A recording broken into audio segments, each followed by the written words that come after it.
airtime.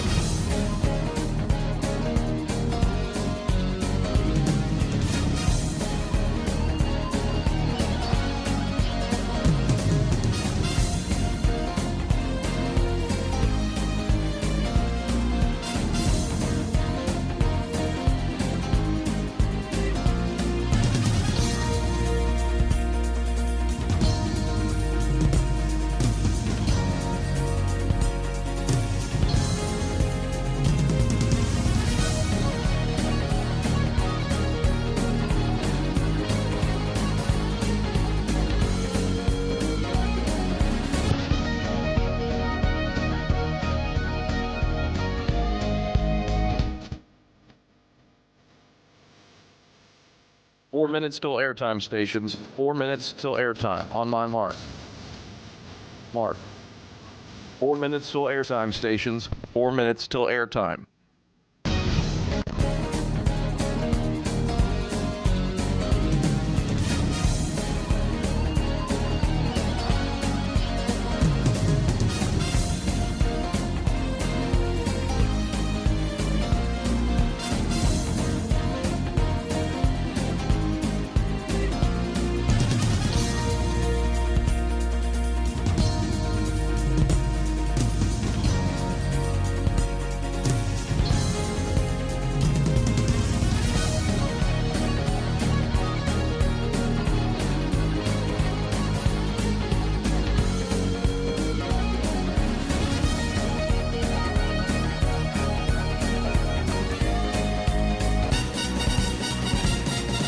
Three minutes till airtime, stations. 3 minutes till airtime. On my mark.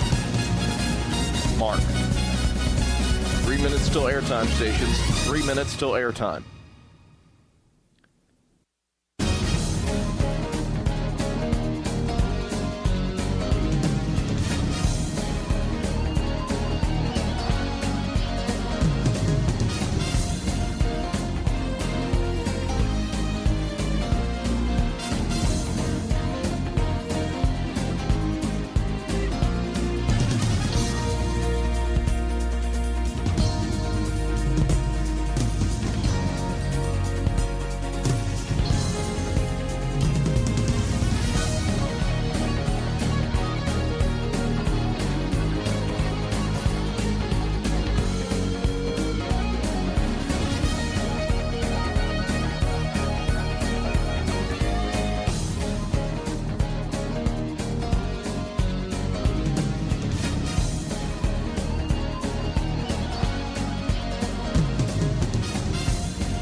Seconds on my mark.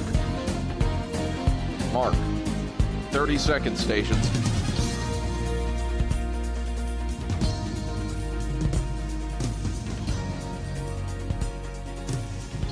"15 seconds till airtime, stations. On my mark. Mark. 15 seconds. Have fun.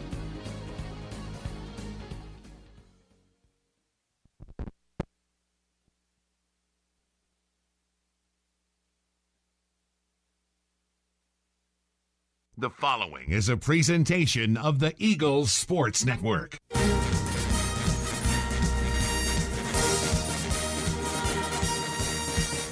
This is Carson-Newman basketball on the Eagles Sports Network. For Penland, catch, shoot, three, up, and it swishes in. CP for three. We're getting you set for game day with a countdown to tip-off, powered by the Appalachian Electric Cooperative. Rogers at the free throw line, kicks it out. Alvey into the left corner. Weichel three. Butter. Braylon Weichel flaming hot from the outside. Carson-Newman basketball is brought to you in part by Appalachian Electric Cooperative. We're AEC, powering the Eagles and Mossy Creek. By Domino's, the official pizza of the Carson-Newman Eagles. By the Eagle Club, the family of Eagles. By Magaha Electric, providing quality electrical services and products to East Tennessee for more than 40 years. By First Bank, the official banking partner of Carson-Newman Athletics. By InterDigital, IT support and marketing, laser focused on your success. By Fresh Ideas, a foundation of fresh food and speedy service. By Lisa's Country Kitchen, The best food for the best prices. By Food City, value every day. By Premier Building Maintenance, delivering service with pride. By Trilite, dream big with Gig. By Modern Woodman Financial Planning, touching lives and securing futures. By the Mossy Creek Roasting Company, family-owned and operated, coffee fueling the Burke Tar Stadium Press Box. And by the Eagle Shop, the official store of the Carson-Newman Eagles. Now, here's the voice of the Lady Eagles, Andrew Rogers.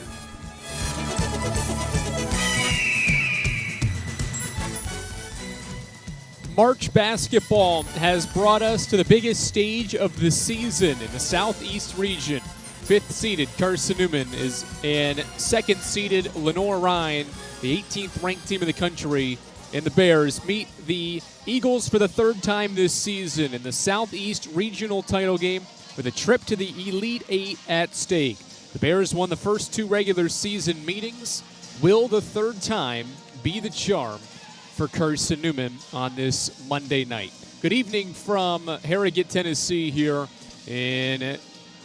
inside of Tex Turner Arena on the campus of Lincoln Memorial University, where Carson-Newman is set to play in its 4th ever regional championship game, and for the 2nd time in 3 years will compete in the regional title game. Carson-Newman's earned this appearance by defeating ranked opponents Columbus State and Lincoln Memorial 2 of the last 3 days, one Friday night and Saturday night, to set up this date with the Bears here on Monday night. Carson-Newman in 25 total postseason games now is 12-13, and with wins leading up to this point has collected NCAA tournament wins in 3 straight seasons. Carson-Newman's 1-2 all-time in 3 regional championship games, and will hope to get its 2nd regional title and hope it cuts down the net when it is all said and done on this Monday night in Harrogate. Meanwhile, Lenoir-Rhyne entered this postseason with just 1 all-time win at the NCAA tournament. They've doubled that total. They've won back-to-back games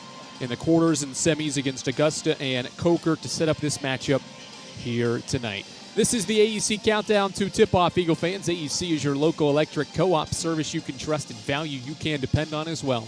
Powering Mossy Creek, we are AEC, powering what matters most. Head coach Mike Mincy prepares for another regional championship, his 3rd he'll coach in 8 seasons. This is his 15th total, and it'll be his 3rd coaching effort in a regional championship game, and they've all come in the last 8 seasons. He breaks down the preparation and how to get ready for this high-octane LR offense when we return to Tex Turner Arena after this on the Eagle Sports Network.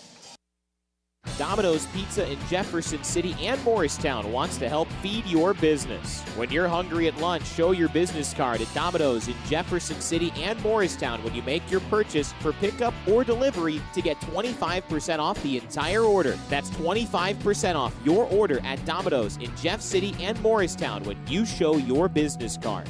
Call 865-471-6700 to get a pizza. Domino's, the official pizza of the Carson-Newman Eagles.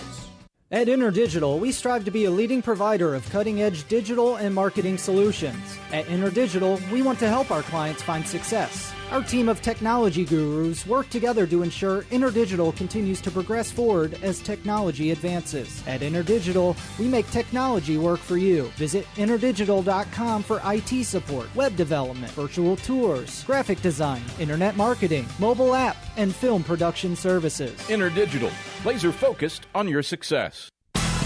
Our pregame conversation with head coach Mike Mincy heads your way in 60 seconds on the Eagles Sports Network. In 2025, we celebrate 130 years of Carson-Newman athletics. Over the years, the teams at Carson-Newman have been known for their toughness and Christian spirit. Through the decades, teams and individuals playing at the highest levels have brought recognition for this little school on the banks of Mossy Creek. While we remember the past, we look towards the future. So join the Eagle Club today as we continue to support our athletes and coaches through funding and facilities. Talons up. Join the Eagle Club today. Visit cneagles.com/Eagle Club. How do you know you're in a community, not just a town? Well, strangers smile as they walk by. They refill your coffee without you asking. And when you ask directions, people offer to walk you there. Communities give more. The way you know when you walk into First Bank that you are in a real community bank. Great products, direct access to your local bankers, and relationships that can last a lifetime. Don't just have an account. Have a community with First Bank. Member FDIC.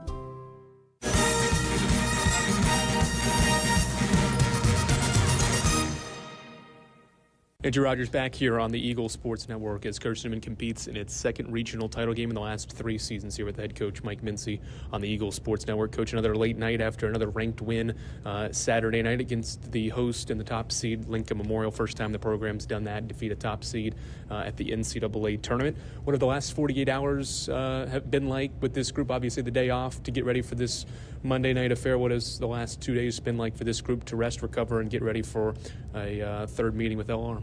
I mean, the rest day was actually nice, coming from the SAC tournament where we played, 3 games in a SAC tournament, played in a title game on Saturday. And, of course, we had time off, but, navigating the late nights has been interesting because there's not anywhere to eat when you come home. I think one night we got on pizza, and then the second night after we beat LMU, there was nothing open and just had to send them off on their own. But we made it up to them the next day by eating at a nice restaurant, and I'm sure they got themselves fed up. But a little bit of practice, obviously at this point in time you're going to take a risk of injury by doing anything dumb in practice and spending a lot of time in the film room, which we did both Sunday and on Monday.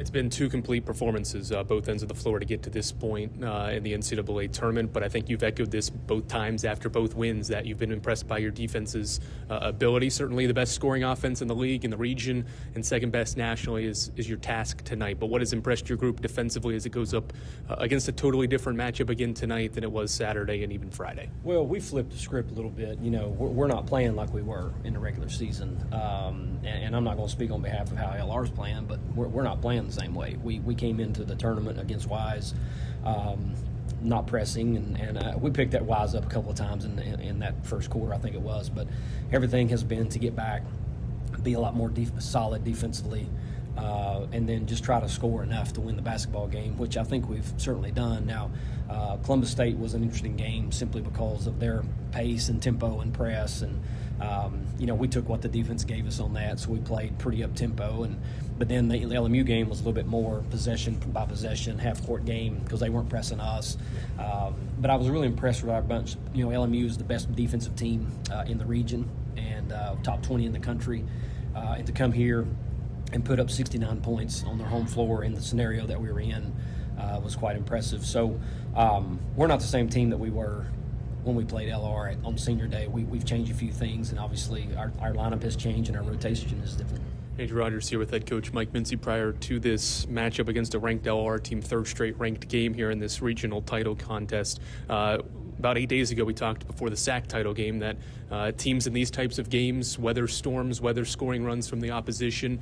How do you do that against a potent offense in LR? They've thrown some punches this year and obviously have had some good scoring bursts to be able to put those 2 regular season games away. What does it take to weather those storms against this type of opponent? Well, first of all, it would be nice to have the right game plan in place to try to navigate that. Obviously, when we played them at their place, they were still didn't really know what they were about at that point in time, and we pressed and played a lot of people, and they went through our press pretty easily and hit some quick threes, and then of course Abigail Brown goes for 23 in the first half, and and then they ended up hitting 17 threes that game, and then back at our place, we just had bad lineups on the floor in the first half, and again, we kind of like gifted them some things, and certainly toward the end of the first quarter, we gifted them a lot, and some of that was the matchups that we had out on the floor, and then just turnovers and things of that nature, and you find yourself in a 15-point hole both games that you're trying to fight out of, which we did okay at their place, didn't do as well at ours.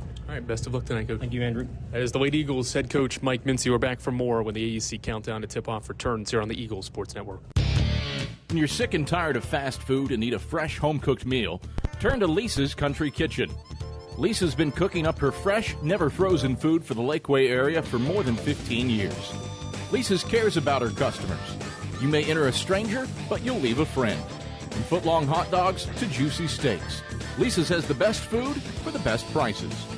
Lisa's Country Kitchen on Route 92 off Old Andrew Johnson Highway. The best food for the best prices. Serving East Tennessee for 40 years, Magaha Electric is the perfect choice for all your electrical projects. Magaha Electric specializes in commercial, retail, manufacturing, residential, and industrial contracting needs. Magaha Electric can provide superior service, technical know-how, and realistic budgeting for any size project in a timely, cost-effective manner. Visit MagahaElectric.com for all your electrical contracting needs. Magaha Electric, your East Tennessee electrical contracting source.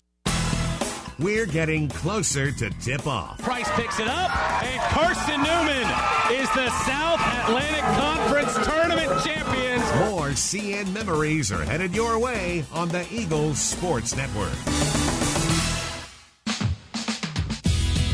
Power comes with not only having a voice, but knowing that it is heard. As part of an electric co-op, you're not just getting electricity, you're getting the power to have your voice heard and the opportunity to work together with your community to create a better tomorrow. Here, you're not just a customer, you're a member. AEC, empowering voices just like yours. Hey Eagle fans, check out the Eagle Shop, the official store of the Carson-Newman Eagles. Located in the MSAC Grand Hall, the Eagle Shop has all your Carson-Newman apparel, from brands like Nike, Columbia, and Comfort Colors. The Eagle Shop has all your gifts, gear, and accessories. Can't make it in person? Visit eagleshop.cn.edu. That's eagleshop.cn.edu for all your Carson-Newman clothing needs.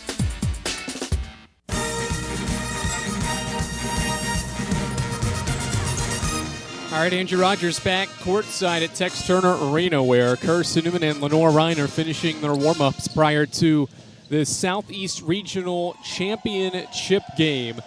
Lenoir-Rhyne won both regular season meetings against the Eagles. The first one was in Hickory, a 103-92 victory for the Bears, and then the regular season finale was on February 28th, and the Bears won by 19 in Carson-Newman's Holt Fieldhouse on that regular season finale. These two South Atlantic Conference schools have met 16 times in the postseason. 14 of them have been at the conference tournament, and then one each has occurred in the NAIA regional tournament and the NCAA tournament. In 16 all-time postseason meetings, Carson-Newman owns an 11-5 overall record. The only NCAA tournament meeting was a first-round victory for Carson-Newman on March 12th of the 2010 season, a 79-62 victory in Greenwood, South Carolina. Starting lineups and opening tip-off for this Southeast Regional Championship game are next. This is the Eagles Sports Network. This is Carson-Newman men's basketball alum Taylor Hawkins. I want to help your family secure its financial future. I'm with Modern Woodman Financial Planning, where we touch lives and secure futures. Let Modern Woodman protect your family's financial security through life insurance, retirement planning, and financial services. You can contact me, Taylor Hawkins, at cneagles.com/Modern Woodman. That's cneagles.com/Modern Woodman. Help secure your family's financial future through Modern Woodman Financial Planning. There's new fresh ideas on campus. From Chick-fil-A to Maples Coffee to Sabarijos, Fresh Ideas has tons of high-quality dining options for whatever taste you may need. Sabarijos is open Monday through Friday for lunch and dinner in the Health Sciences Building. Sabarijos features all your Mexican favorites, from burritos to nachos to quesadillas to tacos to anything you can think of in a tortilla. Follow Fresh Ideas on Instagram at Carson-Newman Dining.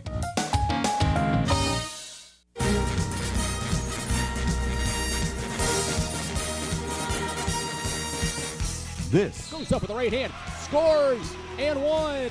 Is Carson-Newman women's basketball on the Eagles Sports Network. To Weichel, top of the key three for Braylon's up, swished in. Braylon Weichel from downtown gives Carson-Newman the lead back.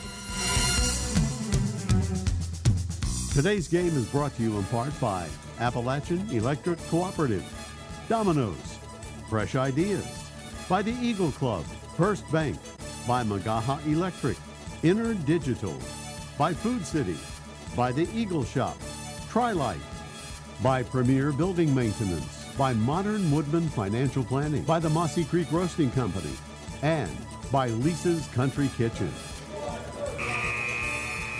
Now back to the voice of the Lady Eagles, Andrew Rogers.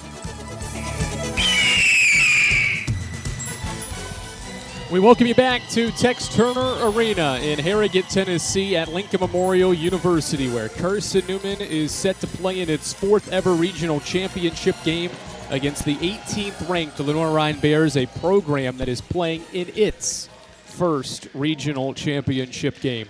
Let's give you today's starting lineups. We'll start with the Lenoir-Rhyne Bears, Carson-Newman's opponent. They're led by first-year head coach Emery Satoris. She spent 3 years at Mars Hill and has had a great first year in Hickory. 26-5 is her record this season with the Bears. In the backcourt is a sophomore guard from Lawrenceville, Georgia, 5'5", Amaya Porter. The team's best passer with 106 assists, has really shot the ball well as of late. She's made 22 of her 56 threes in the last 6 games. Also in the backcourt, another Mars Hill transfer. Porter's a Mars Hill transfer, as is Alicia Brown, a 5'9 junior from Virginia Beach, Virginia. She has not scored in 4 straight games, but averages 9 per contest. Also the backcourt is an all-SAC first-teamer and all-region first-teamer, Aaliyah L., 5'8 junior guard from Charlotte, North Carolina, puts home 18 points per game. She's also transferred from Mars Hill. In the front court, another Mars Hill transfer, Lauren Arnold, 5'11 sophomore from Salisbury, North Carolina, went for 16 points and 9 rebounds against Carson-Newman in that regular season finale. And the lineup for the Bears rounds out with their stout all-SAC first-team freshman of the year, Abigail Brown, 6'1 from Cary, North Carolina, to round out Lenoir-Rhyne's lineup. Carson-Newman's led by head coach Mike Mincy, 310 career wins in what is his 15th season, and he will send out a familiar 5 here in the postseason. In the backcourt, senior guards Emily Gonzalez and Jennifer Sullivan, former Bearden High School teammates, joined in the front court by junior forwards Maddie Knuckles and Keely Rogers, with Delaney Weddington also in the front court for Carson-Newman as this combination gets set to make its 5th start together. Carson-Newman has taken the floor. LR's taken the floor. The Eagles in that navy blue uniform it's wore in the first 2 games. LR's in that home white they've wore in their first 2 games. The ball's in the air. It's won by the Bears, and we're off and running in the Southeast Regional Championship game with LR possessing first, moving left to right. Triple handoff with Abigail Brown, who drives left on Knuckles, stops, kicks out to Arnold. She pump fakes, now drives, pass into the corner, dropped by L, and a turnover. 16 seconds in, the Bears turn it over for a team that averages the 2nd most points per game nationally in Division II this season. Gonzalez around his screen, driving, pulls up from 14 feet, missed it strong. Rebound, Abigail Brown. Eagles took a quick shot, come up empty, and now the Bears bring it front court with Porter. Dish it off, trailer, Brown, a 3, wide left. Good box out by Delaney Weddington. She snares down the miss. We're scoreless 40 seconds in. Carson-Newman moves in transition right to left. Rogers into the lane, lost it out of bounds. Trying to drive inside. Possession will stay with Carson-Newman.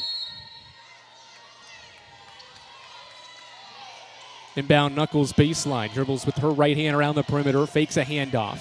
Now lobs it out front. Sullivan.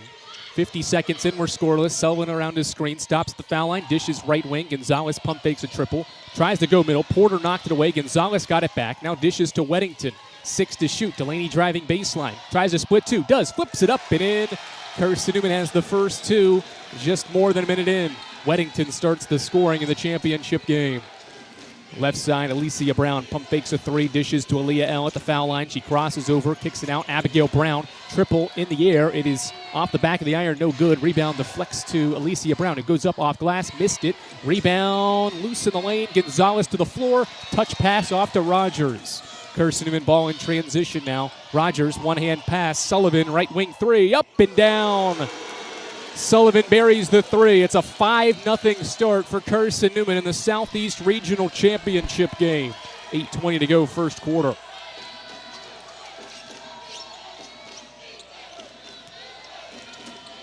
Brown dribbling left at the elbow. Drives baseline, lost the ball. Eagles poke it away, and Knuckles comes up with the possession.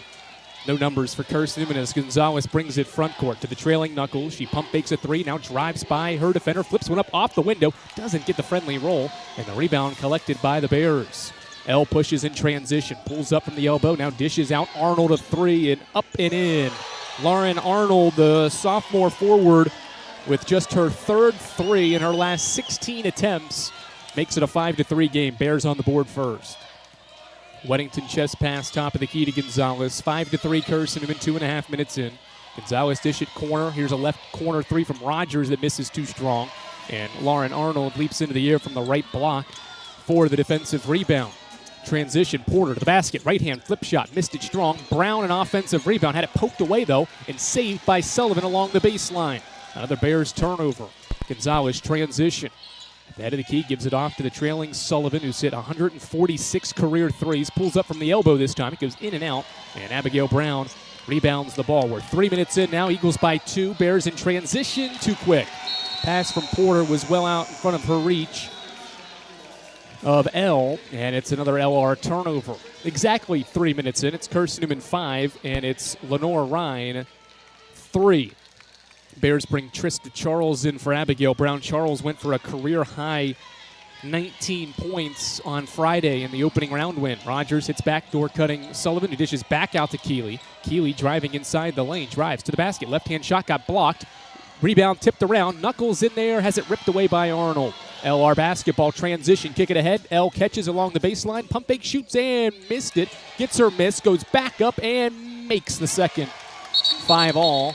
And we've got an injured Bear as Alicia Brown behind the play is limping to the bench. So Madeline Winterton, another LR freshman, will come into the game with 6:36 to go in this opening quarter. 5-all. Weddington inbounds the ball on a long bounce pass up the floor to Rogers, who now bounces it to Knuckles at the foul line, gives it back to Keeley. Keeley goes corner. Sullivan triple up. It misses wide left, and Charles grabs the rebound off of bounds. Bears move left to right. Porter to the top of the key, steps back for a triple. It's up and in.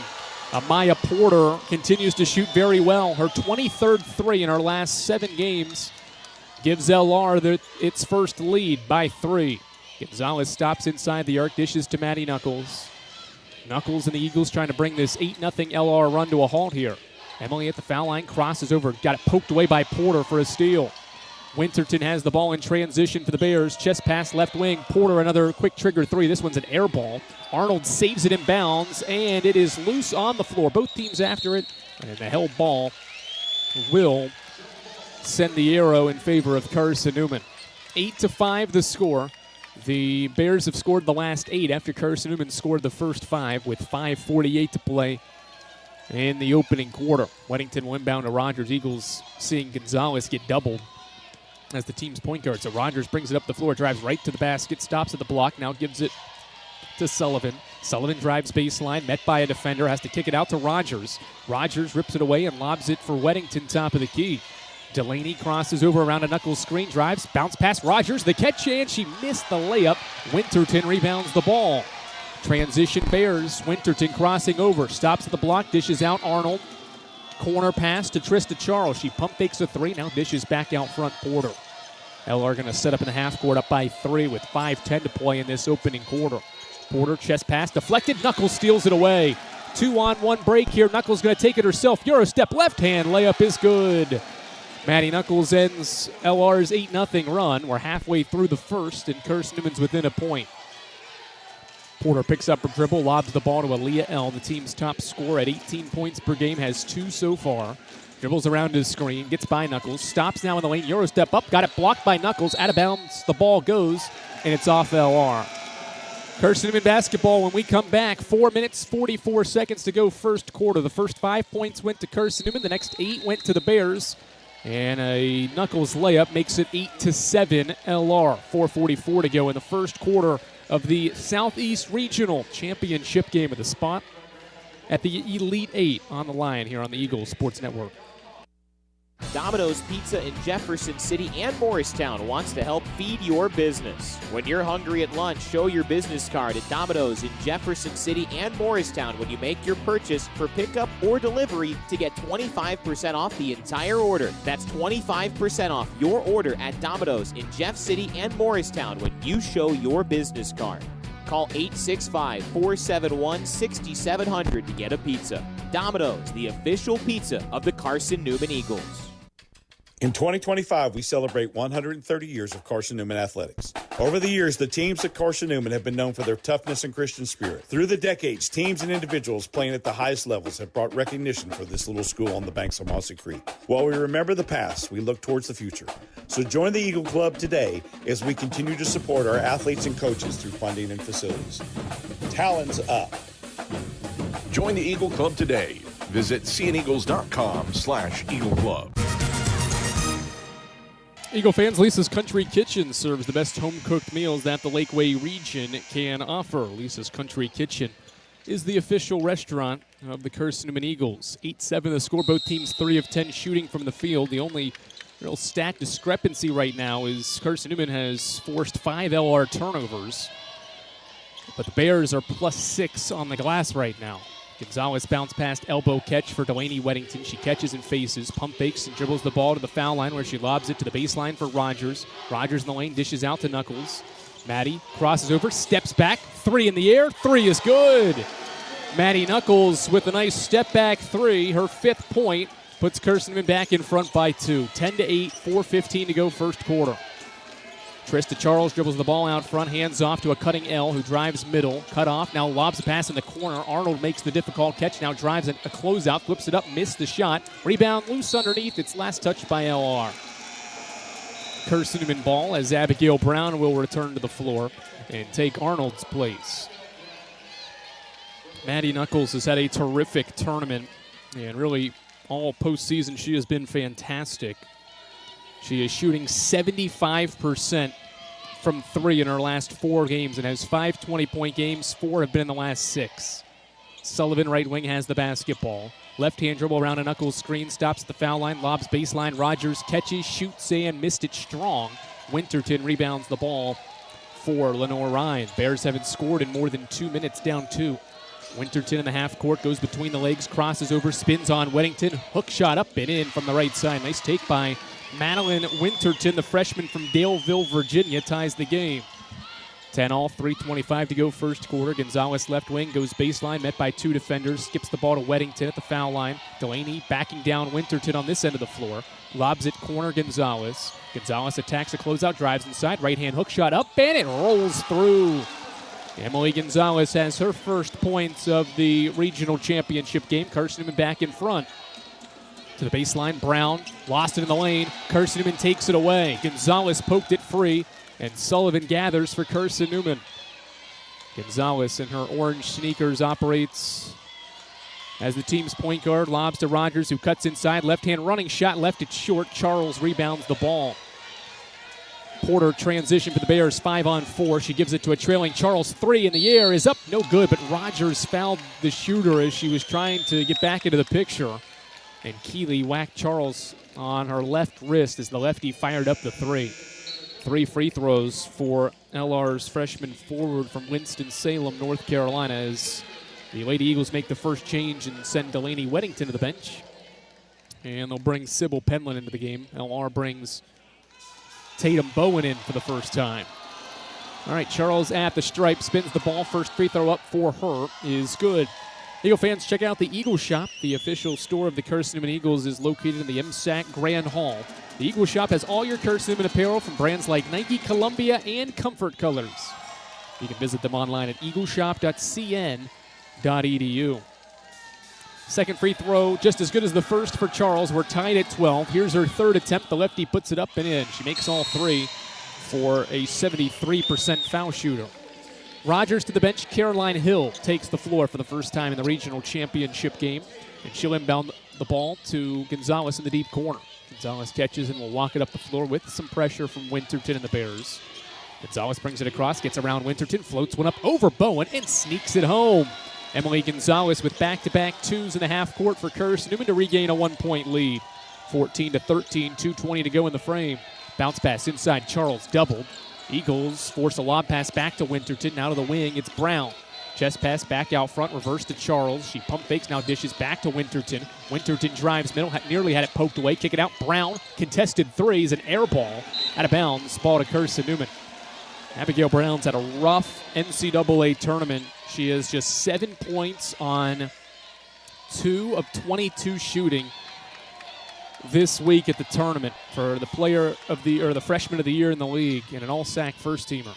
Sullivan right wing lobs the ball to Knuckles out front. Now a reversal to Hill.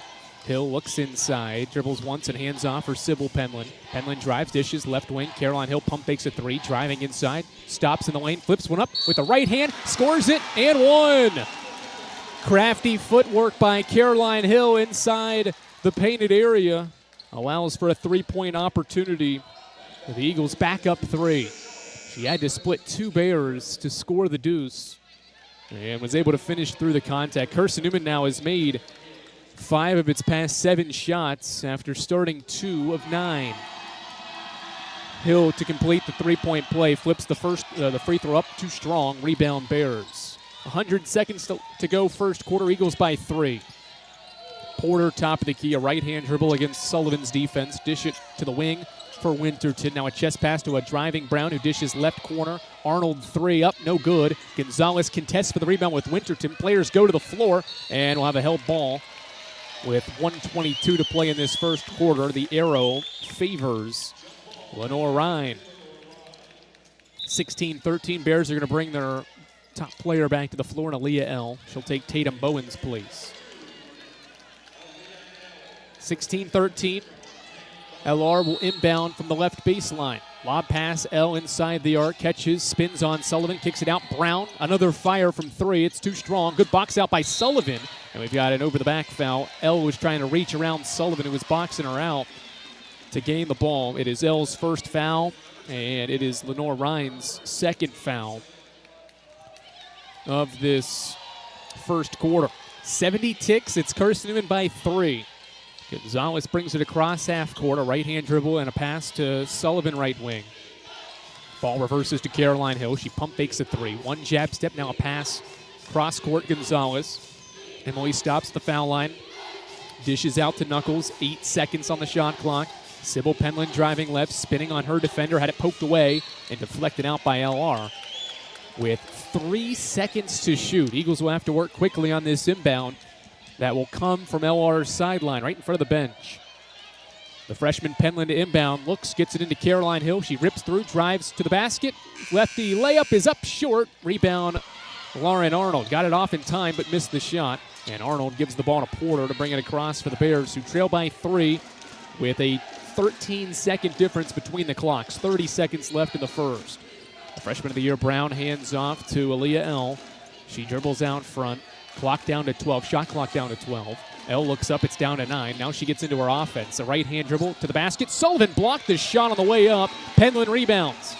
Shot clock off, 15 seconds left. Mike Mincy from his bench as Gonzalez brings it across, says let's hold for 1. 9 seconds. Emily driving inside the arc, stops at the foul line, looks for a pass. Contested, tried to flip one up and got fouled. Bears bailed out Gonzalez, who was in no man's land from the foul line. And Emily got fouled by the freshman Madeline Winterton with just 4 seconds left in the opening quarter. It was in the act of shooting as well. So 2 free throws for Gonzalez on LR's 3rd foul of the quarter. Emily to the line, spins the ball in her hands. The righty flips it up and it rattles through. Her 5th point of the opening quarter. She nails Carson-Newman's first free throw make of this championship game. She shoots 76% for the year. Next one is up. It is short. Doesn't get the roll. Rebound deflects to the sideline. 2 players after it. It's last touched by Lenoir-Rhyne. So Gonzalez's hustle off the miss will give Carson-Newman a chance here to inbound and score before the end of the first quarter. 1.3 seconds left. Penland from the deep left corner to inbound. Sybil looks, Sullivan curling around his screen. 1 dribble, step back triple, got blocked by L, and that's the first quarter. Strong work by Carson-Newman. It started 2 of 9 from the field. It ended the frame 5 of 8 and held Lenoir-Rhyne to just 1 of 8 shooting during that stretch. That's why Carson-Newman leads 17-13 after the first 10 minutes of this Southeast Regional Championship game. We head to the second with the Eagles up by 4 here on the Eagle Sports Network. Dorm food got you down? Need a home-cooked meal? Then Lisa's Country Kitchen is for you. Lisa's Country Kitchen has been feeding Carson-Newman students for 15 years. Lisa's has a family-friendly atmosphere all day long. In the morning with their $2.99 breakfast specials, to dinner with Lisa's fresh, never frozen steaks. Carson-Newman students get a 10% discount with their student ID. Lisa's Country Kitchen on Route 92 off Old Andrew Johnson Highway. The best food for the best prices. Looking to make your home more comfortable and affordable? Maybe with a new electric heat pump or new attic insulation? And don't forget new doors and windows. AEC is here to help. We have a quality contractor network, easy financing, and incentives for home upgrades. Plus, AEC carefully inspects every job to ensure the highest quality satisfaction. Visit our website at aeccoop.org for applications, contractor lists, and more details. AEC, power what matters most. Carson-Newman will have the ball up by 4 to start the second quarter as we welcome you back to Tex Turner Arena. Eagle fans, Domino's is the official pizza of the Carson-Newman Eagles. When you're hungry, reach for Domino's. Get a large one-topping pizza for $6.99 with your Carson-Newman ID. Domino's is the official pizza of the Carson-Newman Eagles. All right, first possession of quarter 2. It's Carson-Newman by 4. Penland at the elbow, rips around a knuckle screen, stops at the right block, flips one up with the right hand on a Euro step and scores. 19-13. A smile on Mike Mincy's face as he sees his freshman Penland score to make it a 6-point lead. Liel stops at the elbow, lobs the ball back out to Amaya Porter, who delivers one to Winterton. Madeline Winterton crosses over against Penland, spins in the lane, dishes out to Amaya Porter. Shot clock down to 10. Porter around a screen, dishes to Abigail Brown, who drives baseline. Cut off by Knuckles, forced one up and high off the window, scored it. Nice take by the freshman of the year, Abigail Brown, to make it a 4-point game again. 50 ticks into the second. Carson-Newman by 4. Pass out front, Maddie Knuckles, guarded by Brown. Gives the ball to Sybil Penland. Penland chest pass, right wing catch for Sullivan. Porter all in up in her grill. Sullivan goes around her, try to flip shot up from the right side and had it blocked out by Brown. With 9 to shoot, it'll be Carson-Newman to inbound from the baseline. Lauren Arnold checks out. Back in is Tatum Bowen. Another quality shooter for this LR offense, makes 33% of her threes. Gonzalez, right baseline inbound. 9 to shoot. Got to get it in. Gonzalez still looking. Bounces it in the deep corner for Knuckles. Back out front. It'll be a backcourt violation. Second turnover by Carson-Newman. Shot clock was late. The Eagles were panicking, and Knuckles' pass out near midcourt was over the head of Penland. And into the backcourt for a Carson-Newman team turnover. 19-15. The difference right now, Carson-Newman's made 3 more shots than the Bears to lead by 4. L backing down Sullivan at the foul line, drives inside, had it blocked, but a foul called. Sullivan got a lot of ball, but got the elbow of L on her way up. Sullivan on her way down, got L on her way up with the foul. That'll be the first foul by either team here in quarter 2. It's the first on Carson-Newman's leading scorer by average, Jen Sullivan. L's first foul shot up and swished in for the All-SAC and All-Region first-teamer. That averages 17 points per game and shoots 77% from the stripe and makes the second. 4 straight from the Bears. They trail by 2 with Carson-Newman leading by 2. 8:40 to go, second quarter. Gonzalez, guarded by Porter, gives the ball to Caroline Hill, left wing. Hill crosses over, going baseline, gets by her defender. Right-hand shot from the left block, scores. Caroline Hill off the bench, 4 points in 4 minutes, and Carson-Newman's lead is 4. Top of the key, L guarded by Sullivan. Goes right, now pick and pop with Bowen. She attacks the Sullivan closeout. Now a dish to the left wing. Winterton 3 off the glass, too strong. Rebound deflected out by Carson-Newman from the baseline. Bears will keep it. Shot clock does not reset on a ball that did not hit the rim. A shot that did not hit the rim from Winterton. So 16 to shoot. Bears will inbound from the right baseline as Keely Rogers returns to Carson-Newman's floor. Porter looks for an inbound, lobs it out near the wing for Bowen.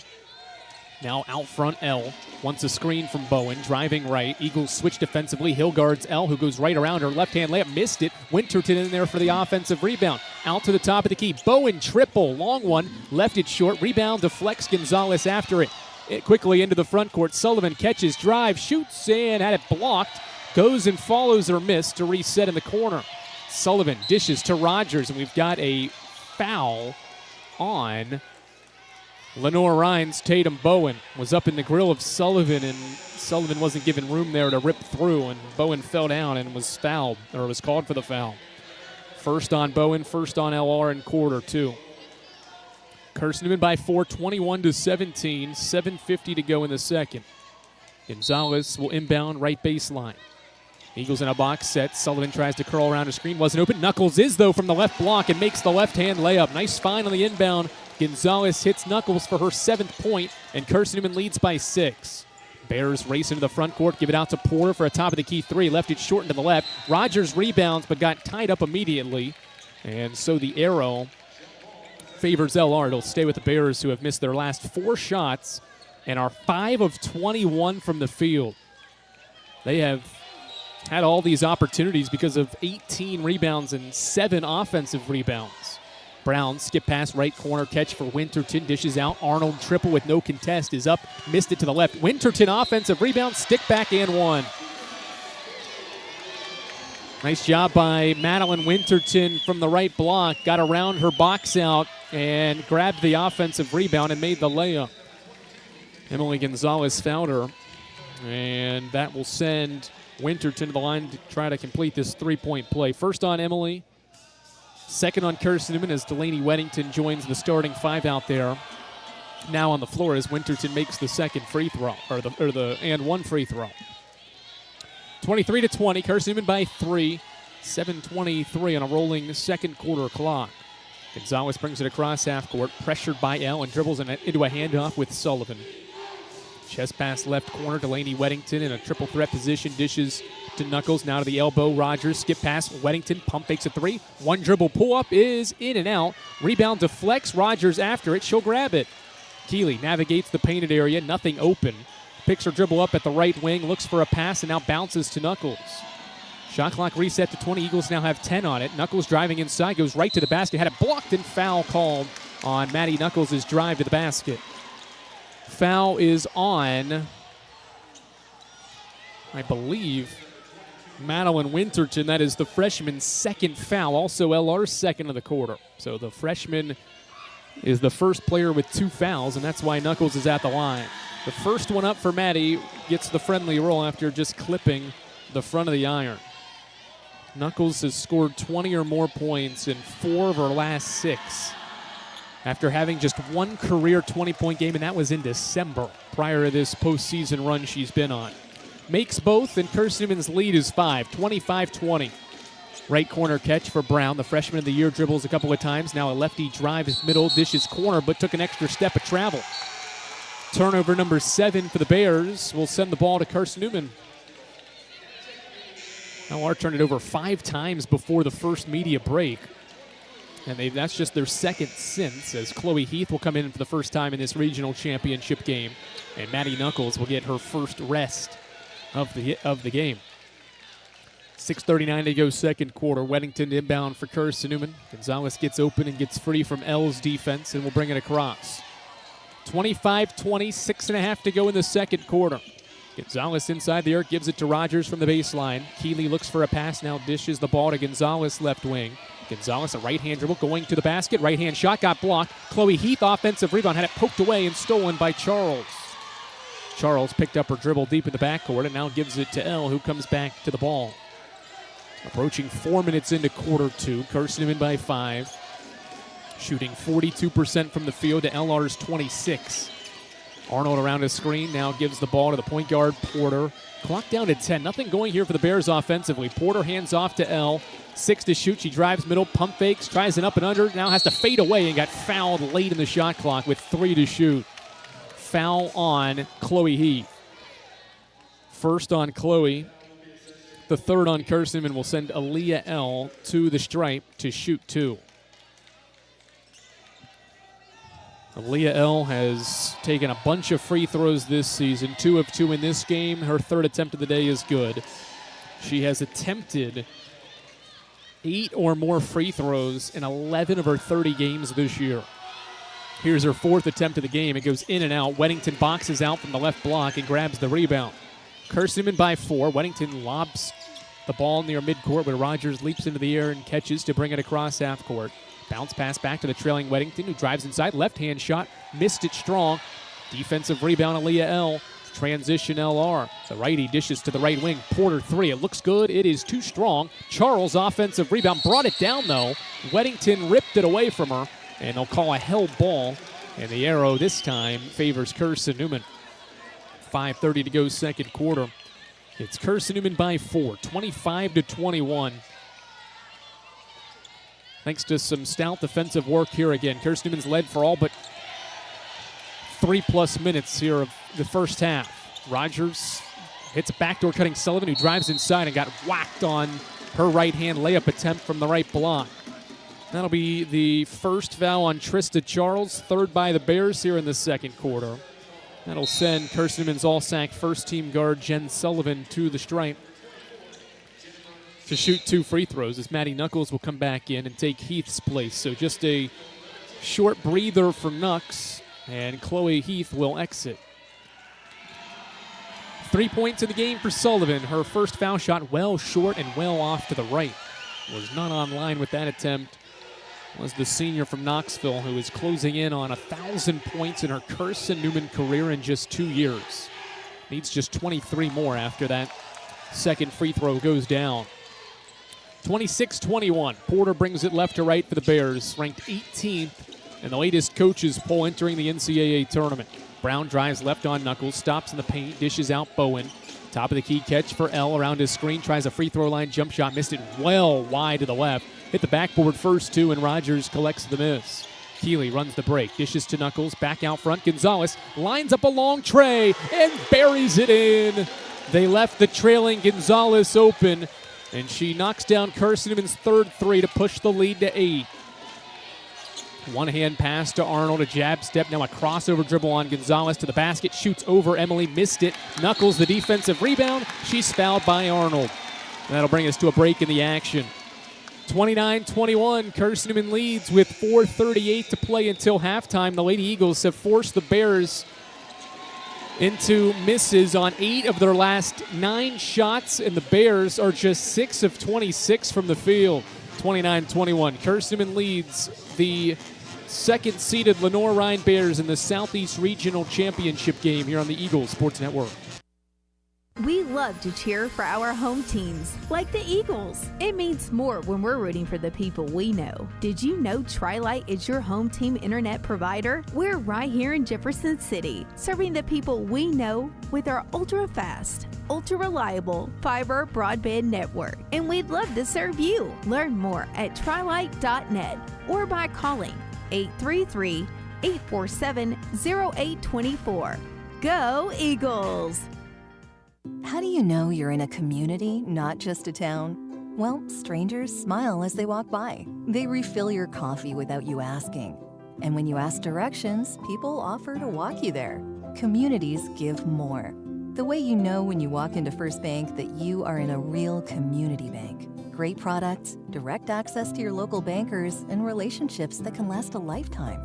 Don't just have an account. Have a community with First Bank. Member FDIC. Carson-Newman by 8 points as we welcome you back to Tex Turner Arena. Andrew Rogers, glad you're with us for this Southeast Regional Championship game, 29-21, Lady Eagles. Tri-Lite is your home team internet provider, providing Jefferson City with ultra-fast, ultra-reliable fiber broadband. Let them serve you by visiting trilite.net.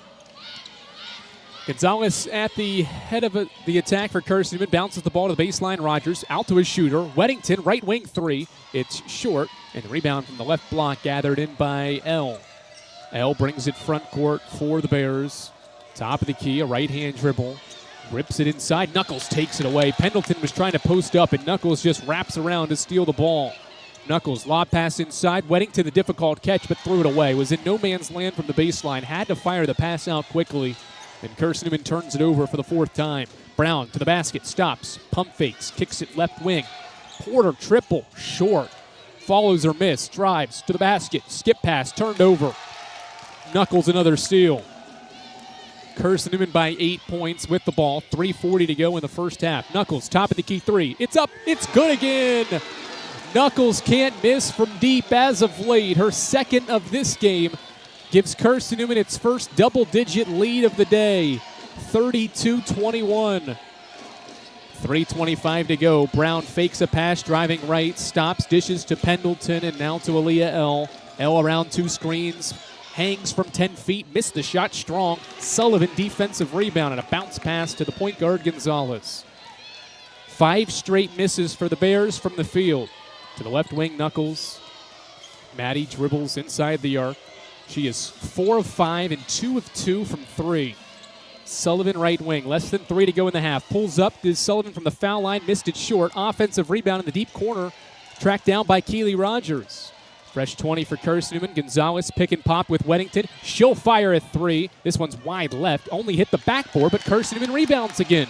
Shot clock didn't reset, 7 to shoot into the corner. Gonzalez drives baseline, hangs in the air, missed the shot.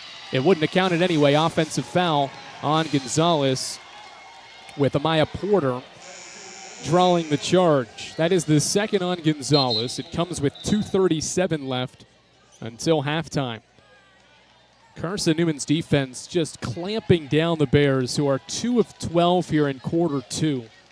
They have 4 of their 8 points from the foul line here in quarter 2. They're shooting just 21%, a complete 180 from the regular season meetings.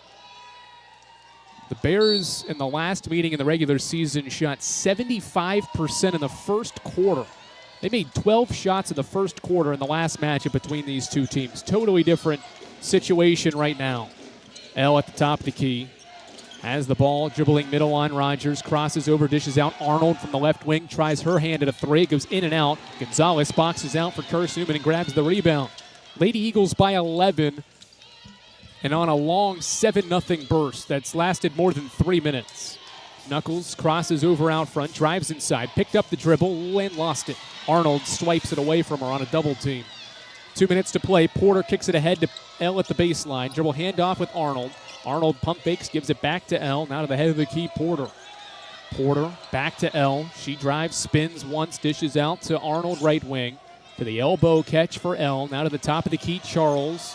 Timer down to 10. L pulls up, foul line shot up, no good. Rebound in the corner, tracked down by Arnold, fresh 20. Alicia Brown reverses to Charles, 3 in the air, 3 is wide left.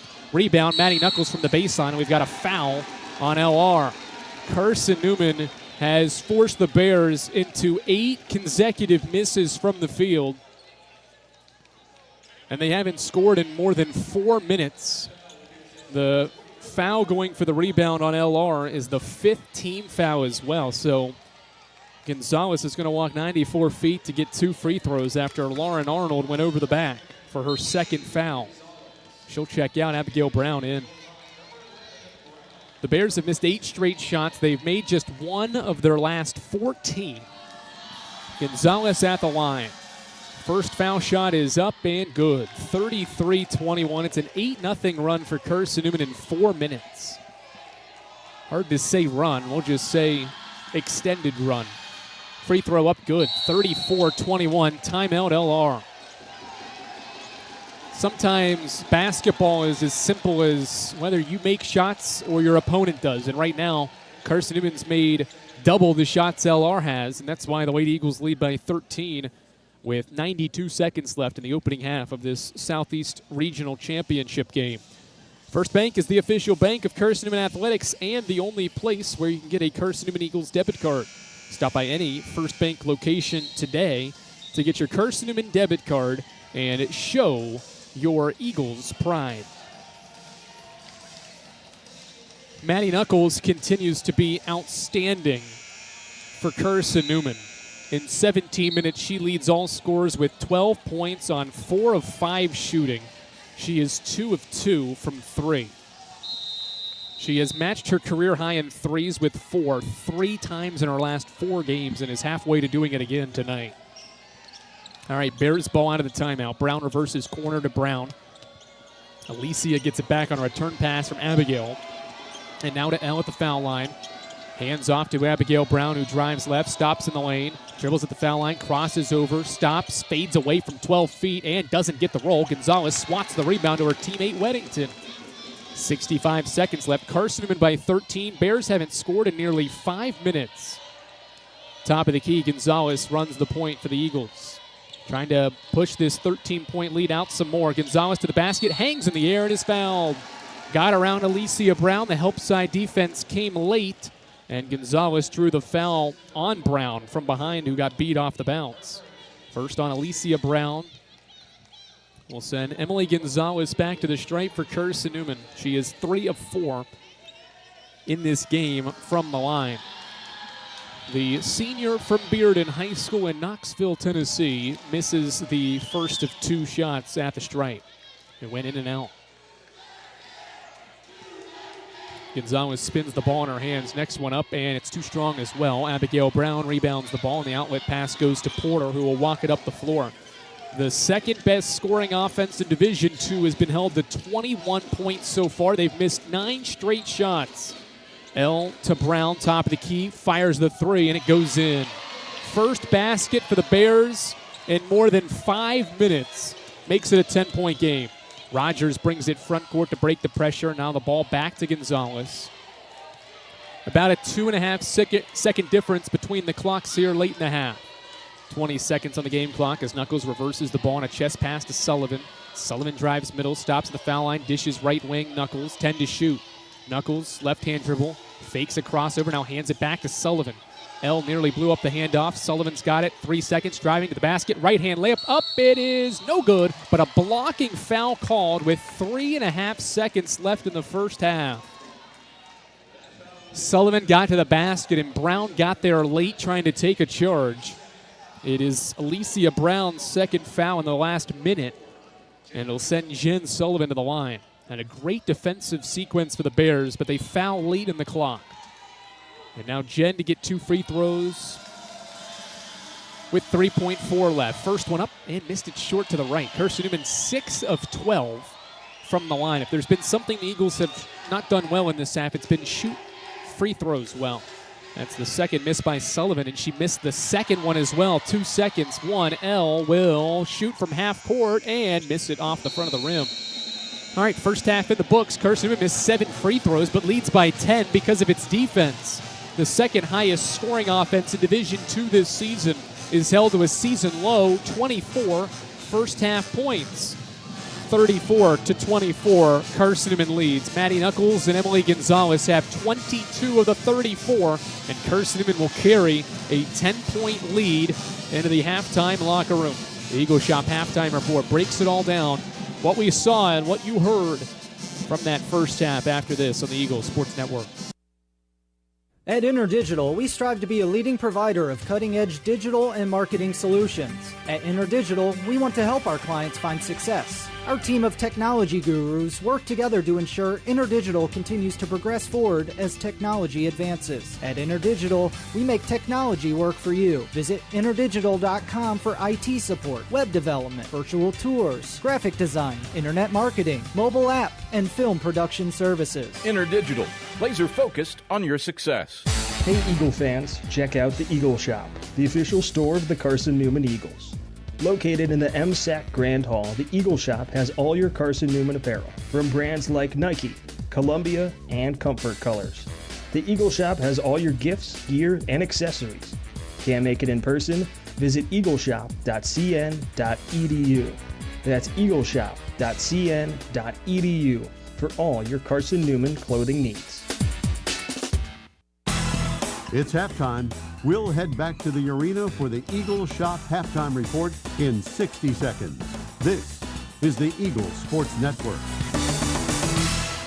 Serving East Tennessee for 40 years, Magaha Electric is the perfect choice for all your electrical projects. Magaha Electric specializes in commercial, retail, manufacturing, residential, and industrial contracting needs. Magaha Electric can provide superior service, technical know-how, and realistic budgeting for any size project in a timely, cost-effective manner. Visit MagahaElectric.com for all your electrical contracting needs. Magaha Electric, your East Tennessee electrical contracting source. AEC is a distributor of Marathon energy-efficient water heaters. We offer 30-gallon to 105-gallon tanks. Marathon water heaters are durable, lightweight, and under warranty to not leak as long as you own your home. Foam insulation allows these thermal storage units to provide long-term temperature control. Marathon's lightweight tank is easier to maneuver and position, and the bowl-shaped tank bottom allows complete sediment drain. AEC, empowering efficiency.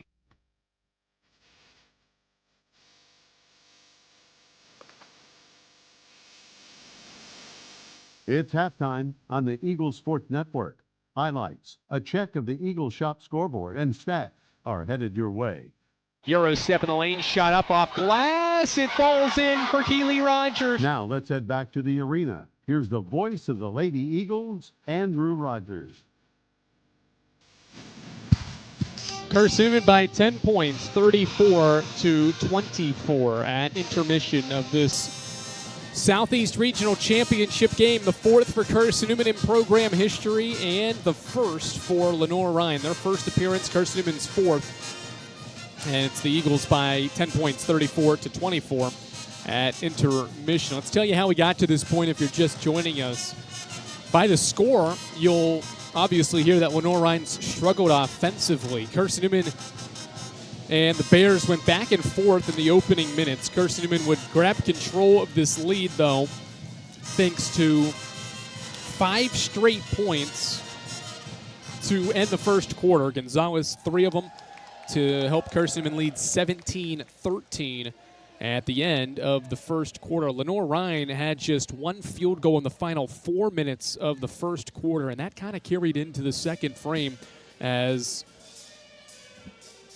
the Bears struggled in the second quarter. Carson-Newman took advantage. Maddie Knuckles made a layup 2 minutes into the quarter to increase CN's lead to 23-17. The Bears got within 3 on a 3-point play, but the rest of the half was Carson-Newman. LR went more than 6 minutes without a basket, and Carson-Newman during that stretch went on an 11-4 run. There was a 9-0 run in that burst, but LR's only basket was the final basket of that second quarter, an Alicia Brown 3 with 40 seconds left in the half.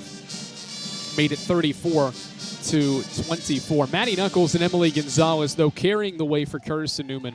Knuckles and Gonzalez finished that first half scoring 12 of the team's final 13 points of the half. They have combined for 22 of the team's 30. Knuckles is 4 of 5 and 2 of 2 from 3 and has a game-high 12 points, while Emily Gonzalez is 3 of 6 from the field, is buried at 3 and has 10 points to score in double figures already. Jen Sullivan, Caroline Hill each with 4 points for a Carson-Newman offense that shot 40% and 36 from 3. But the story of the half is Mike Mincy's defense, which continues to clamp up in the postseason. They held the number 2 scoring offense in the country statistically at 87 points per game to just 24 first-half points. The Bears went 4 of 16 in the first quarter and 3 of 17 in the second quarter to finish 7 of 33 from the field. They shot just 21%. 3 of their 7 field goals were threes, but they had to do that on 17 attempts. They were 3 of 17 from long range in that first half as well. Rebounding battle has been very competitive. Both teams have attacked the offensive glass. There have been a combined 15 offensive rebounds. The Bears have a +1 advantage on the glass, or it's actually even. 25 all is the rebounding battle. Carson-Newman has 7 offensive rebounds, 16 total offensive rebounds. Carson-Newman's doubled up LR in points in the paint. It's a 16-8 advantage, and that has helped aid Carson-Newman to a 10-point lead here at intermission. This is not the only regional championship going on. Many others happening across Division II on this Monday night. We will tell you about some of those Division II scores and teams that are trying to compete and play for a spot in next week's Elite 8 at UPMC Fieldhouse in Pittsburgh, Pennsylvania. We'll tell you about those scores when we return to Tex Turner Arena after this.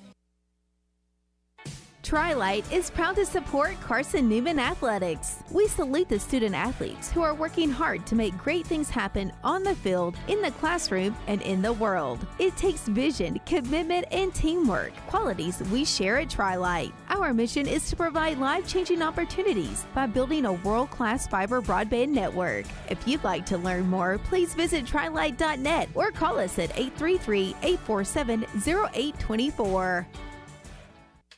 In 2025, we celebrate 130 years of Carson-Newman athletics. Over the years, the teams at Carson-Newman have been known for their toughness and Christian spirit. Through the decades, teams and individuals playing at the highest levels have brought recognition for this little school on the banks of Mossy Creek. While we remember the past, we look towards the future. So join the Eagle Club today as we continue to support our athletes and coaches through funding and facilities. Talons up. Join the Eagle Club today.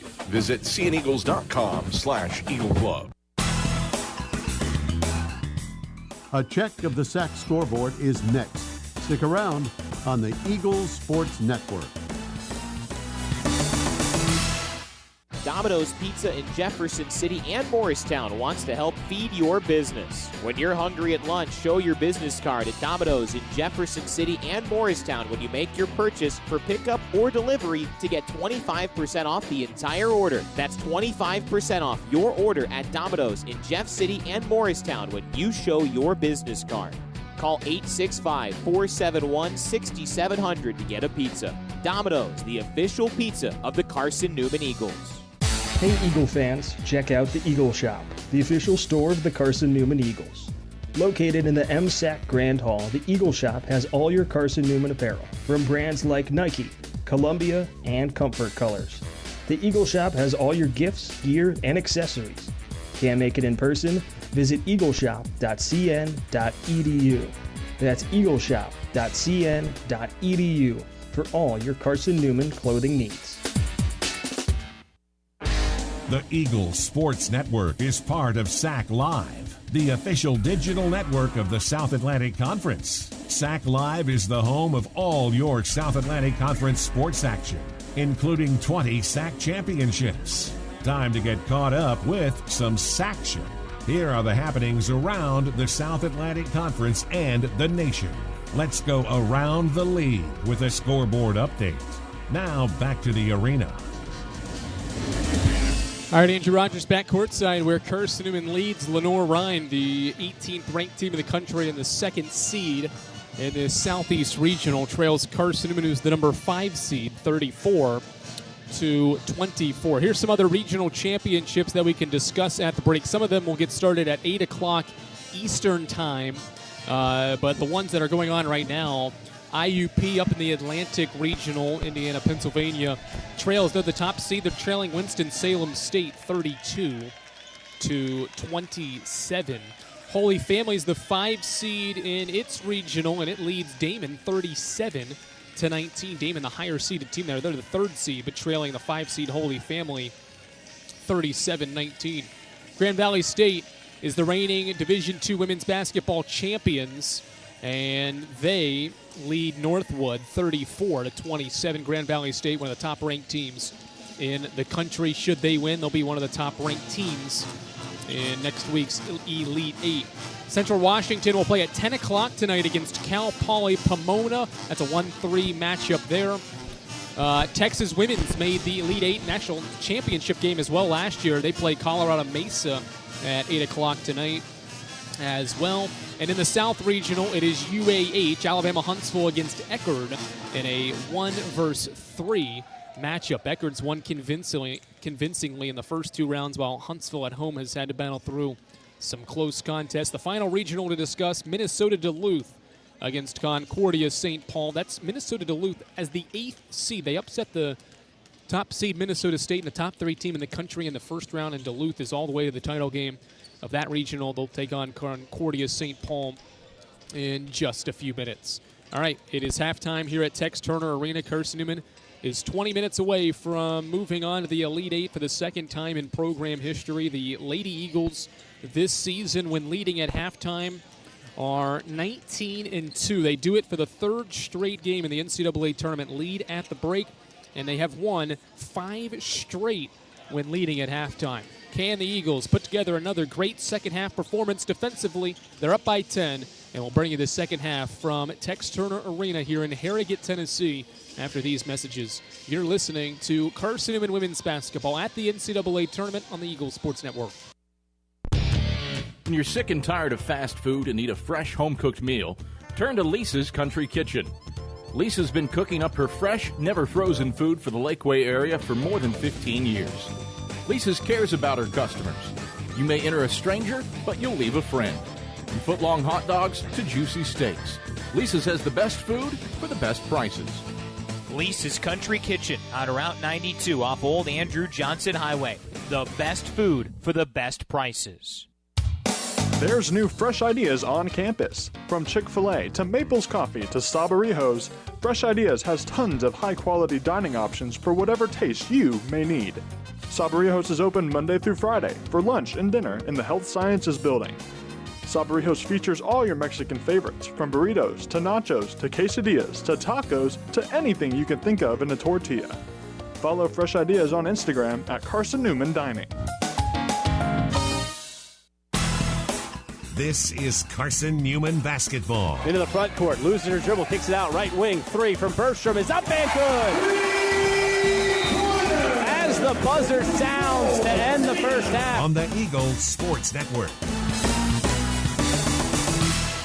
This is Carson-Newman men's basketball alum Taylor Hawkins. I want to help your family secure its financial future. I'm with Modern Woodman Financial Planning, where we touch lives and secure futures. Let Modern Woodman protect your family's financial security through life insurance, retirement planning, and financial services. You can contact me, Taylor Hawkins, at cneagles.com/Modern Woodman. That's cneagles.com/Modern Woodman. Help secure your family's financial future through Modern Woodman Financial Planning. How do you know you're in a community, not just a town? Well, strangers smile as they walk by. They refill your coffee without you asking. And when you ask directions, people offer to walk you there. Communities give more. The way you know when you walk into First Bank that you are in a real community bank. Great products, direct access to your local bankers, and relationships that can last a lifetime. Don't just have an account. Have a community with First Bank. Member FDIC.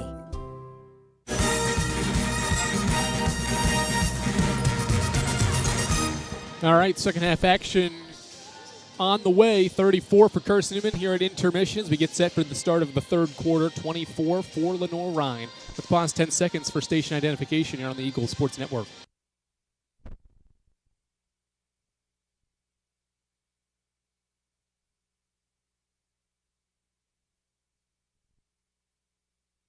All right, 10-point Carson-Newman lead as we begin the second half. It'll be LR basketball.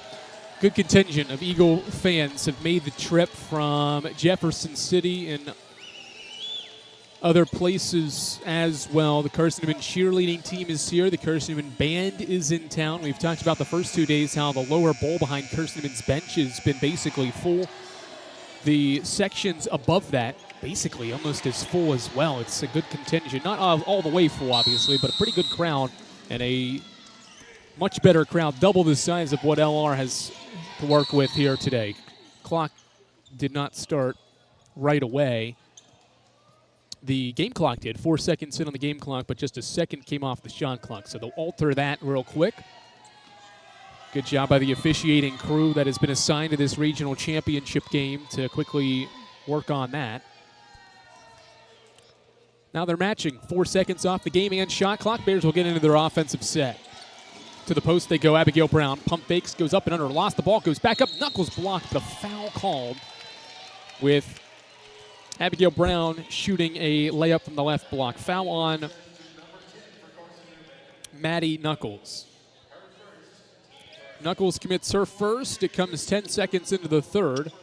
And that'll send Abigail Brown, the conference's freshman of the year, SAC conference freshman of the year, to the line. And her first free throw is good. Just her third point and just her 10th point during this entire NCAA tournament for a player that averages 15 a night. Next one up gets the friendly roll after hitting the front of the iron. It goes through, and it's a single-digit game, 34-26. Rogers races into the front court, bounce pass to a cutting Weddington, dish it right wing. Catch by Sullivan, drive inside, bounce pass, Weddington catches, shoots, missed the layup. It is loose, and Arnold rips it away from 2 Lady Eagles. Transition go the Bears. Porter to the wing, to the left wing, Alicia Brown, Abigail Brown. Ball reverses to Amaya Porter around a right wing screen, drive inside, lost it on the way through. Gonzalez swipes it away. Emily to the basket, right hand layup is good. Gonzalez with 12 in the championship game, and Carson-Newman has its first points of half 2. L to the elbow for Brown. Chest pass, Arnold. She pump fakes a triple.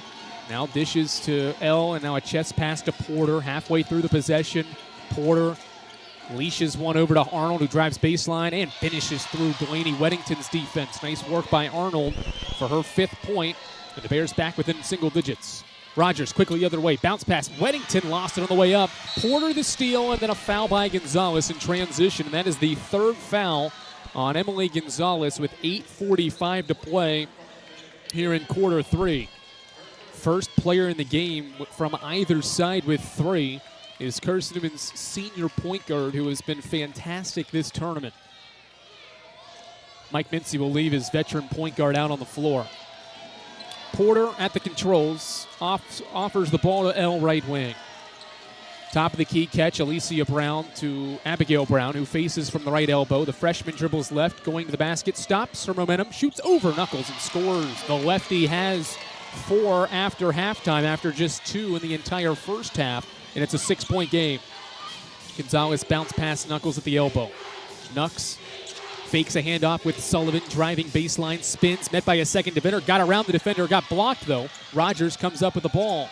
Keeley looks and now gives the ball to Weddington in the deep corner. Delaney dribbles with her left hand, back out near the wing. 7 to shoot. Ball reverse. Sullivan, left wing 3, in the air. Off the backboard strong.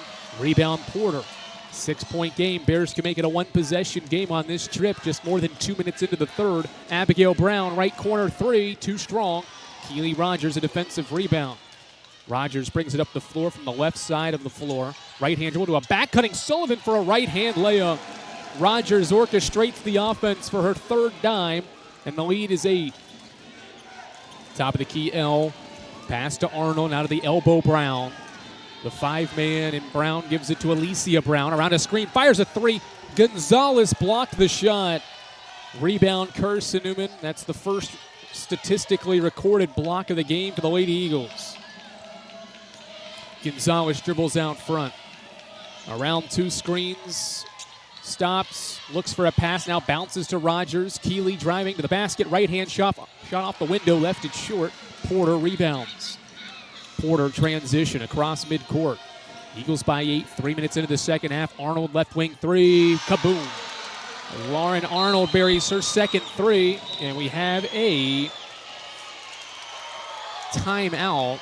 I think Mike Mincy called a timeout, and they're also going to review to see if that was a 3 or a 2. 6:52 to go, 3rd quarter. The Bears off and running here in the 3rd. After just 11 second quarter points, they've scored 9 points in 3 minutes and 8 seconds to bring Carson-Newman's lead from what was 10 down to 5. 38-33, just more than 3 minutes into the 3rd here on the Eagles Sports Network. At InterDigital, we strive to be a leading provider of cutting-edge digital and marketing solutions. At InterDigital, we want to help our clients find success. Our team of technology gurus work together to ensure InterDigital continues to progress forward as technology advances. At InterDigital, we make technology work for you. Visit interdigital.com for IT support, web development, virtual tours, graphic design, internet marketing, mobile app, and film production services. InterDigital, laser-focused on your success. Serving East Tennessee for 40 years, Magaha Electric is the perfect choice for all your electrical projects. Magaha Electric specializes in commercial, retail, manufacturing, residential, and industrial contracting needs. Magaha Electric can provide superior service, technical know-how, and realistic budgeting for any size project in a timely, cost-effective manner. Visit MagahaElectric.com for all your electrical contracting needs. Magaha Electric, your East Tennessee electrical contracting source. 38-33, 3 minutes and 8 seconds into quarter 3. Carson-Newman's lead down to 5. These are the things Mike Mincy talked about. If you joined us in our pregame conversation, can his team weather some LR storms? This offense high octane, Can Carson-Newman weather this storm and stay on the right side of it? Eagles break some full court pressure from the Bears. Sullivan in the corner, Knuckles catches, throws inside for Rogers at the baseline to a cutting Weddington right hand layup, and it scoops in. Rogers to Weddington. Fourth assist is Weddington's fourth point, and the Lady Eagles go back up 7. Bowen to Brown. She catches at the elbow. Driving left on Knuckles. Got around her. Makes a layup off glass. Abigail Brown has 8. 6 after halftime. Eagles quickly the other way. Sullivan catches, shoots, and scores. LR didn't get back defensively, and Sullivan answers. Back to a 7-point Carson-Newman lead. Porter to Brown. Fakes a pass. Now gives to Winterton, who drives baseline. Puts one up. Got it blocked by Rogers. Carson-Newman rebounds. Transition, Carson-Newman moving left to right, and Mike Mincy says, let's slow it down and run a set. 4 minutes into this third quarter, Gonzalez around a right wing screen, kicks the ball to Knuckles around his screen. Maddie doesn't have a shot and hands off to a curling Gonzalez at the top of the key. She drives, goes corner for Sullivan. She pump fakes, splits 2, bounce pass behind Rogers. Turnover, Carson-Newman number 8. 1 less than the Bears, who have the ball back, down 7 with 5:41 to go in this third quarter. Porter across half court. Right-hand dribble around a Bowen screen. Pick and pop for her at the left wing. Not open for a 3. Now she hands to Brown. Long 3 in the air. It's too strong. Rebound bounces in the painted area where Rogers shields off L for the rebound. Carson-Newman ball. Gonzalez comes across half court. Goes Sullivan in the corner. She's doubled. Now dishes to Knuckles. Back to Sullivan at the wing. She drives baseline. Met by 2. Finds a cutting Rogers in the paint. She's not open. Now lobs Knuckles. 3 in the air. This one's short. Wide left as well. And Winterton rebounds. Halfway through quarter 3. Carson-Newman by 7. Winterton driving inside. Right-hand shot. Missed it short. Rebound. We're going to have a held ball underneath. And the arrow favors Carson-Newman, and it'll bring us to a timeout. Well, Carson-Newman somewhat weathering this LR storm. The Bears got within 5, but some Lady Eagle baskets here from Sullivan and Weddington keep the lead at 7. 42-35. 4:55 to go in the third quarter of the Southeast Regional Championship. One of these two teams is going to cut down the nets at the end of the night here on the Eagles Sports Network. My favorite thing about my community? The safety, the reliability, the people. We rely on each other, and we rely on local electric co-op. It's not just about electricity. It's about empowering community, empowering moments, empowering safety, empowering togetherness, empowering knowledge. That's why when I need something, I rely on my co-op. I trust my co-op because the co-op is us. We are the co-op. AEC, member-owned and service-driven. This is Carson-Newman men's basketball alum Taylor Hawkins. I want to help your family secure its financial future. I'm with Modern Woodman Financial Planning, where we touch lives and secure futures. Let Modern Woodman protect your family's financial security through life insurance, retirement planning, and financial services. You can contact me, Taylor Hawkins, at cneagles.com/Modern Woodman. That's cneagles.com/Modern Woodman. Help secure your family's financial future through Modern Woodman Financial Planning. 4:55 to go in quarter 3, where Carson-Newman leads 42-35.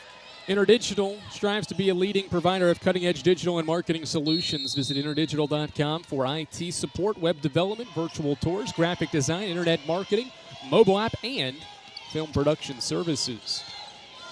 InterDigital laser focused on your success. Sullivan doubled across midcourt, gives the ball to Gonzalez. Eagles will reset their offense with 15 seconds to shoot. Emily dishes the ball to Knuckles at the top of the key. Knuckles looks for a backdoor cut. It's not there. Now drives baseline, splits 2, shoots one up, missed it. Rogers offensive rebound, kicks it out. Sullivan, a shooter for 3, swished it in. A Rogers offensive rebound turns into a Sullivan tray ball, and the league back to double digits. 45-35. Brown head of the key, ball above her head, hands off to Porter. Porter, the point guard, picked up her dribble and gives to L. She's been quiet in the second half, just 5 points and 1 basket, and missed her 9th shot attempt on her scoop shot with the right hand, and Carson-Newman rebounds and brings it front court. Gonzalez in front of the Lady Eagles bench, pressured by L and fouled. Foul on the Bears. Their first foul of quarter 3 is on their all-SAC first-teamer, Aaliyah L. her second. Trio of subs for the Bears: Alicia Brown, Trista Charles, Lauren Arnold, all back on the floor. Carson-Newman has made one sub after halftime. They've got Sybil Penland out there right now in the place of Delaney Weddington. That occurred at the last media break about a minute ago. Rogers inbounds for Gonzalez. Bears on another scoring drought of 2.5 minutes. Emily around his screen, pressured, gives the ball to Knuckles out front. She pump fakes a triple, drives baseline, met by 2, crosses over, drives inside. Right-hand float shot is no good. Arnold deflects the rebound out of bounds. It'll stay with Carson-Newman. And a fresh 20 seconds to work with. The Bears had 7 offensive rebounds early in this game. And only have 9, while Carson-Newman now has collected 9 itself. There is a score discrepancy here. The scoreboard inside Tex Turner Arena has 45-36. Our live statistics have 45-35. They have added a point to LR's score, and I think it's occurred in the last minute or so, and now they've taken it away. So now one of the 3 officials is over checking with the scorebook and the official score to try to determine how many points should be on the scoreboard. Again, live stats have 45-35, and that is what the score is. So it is Carson-Newman ball, right baseline, it will inbound. Gonzalez chest pass the ball into Sullivan at the wing. Sullivan driving baseline, a Euro step in the lane, dish to Rogers, back to Sullivan.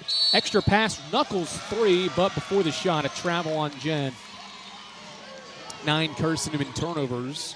And the ball back to Lenoir-Rhyne, who trails by 10, as Amaya Porter will return to the Bears floor.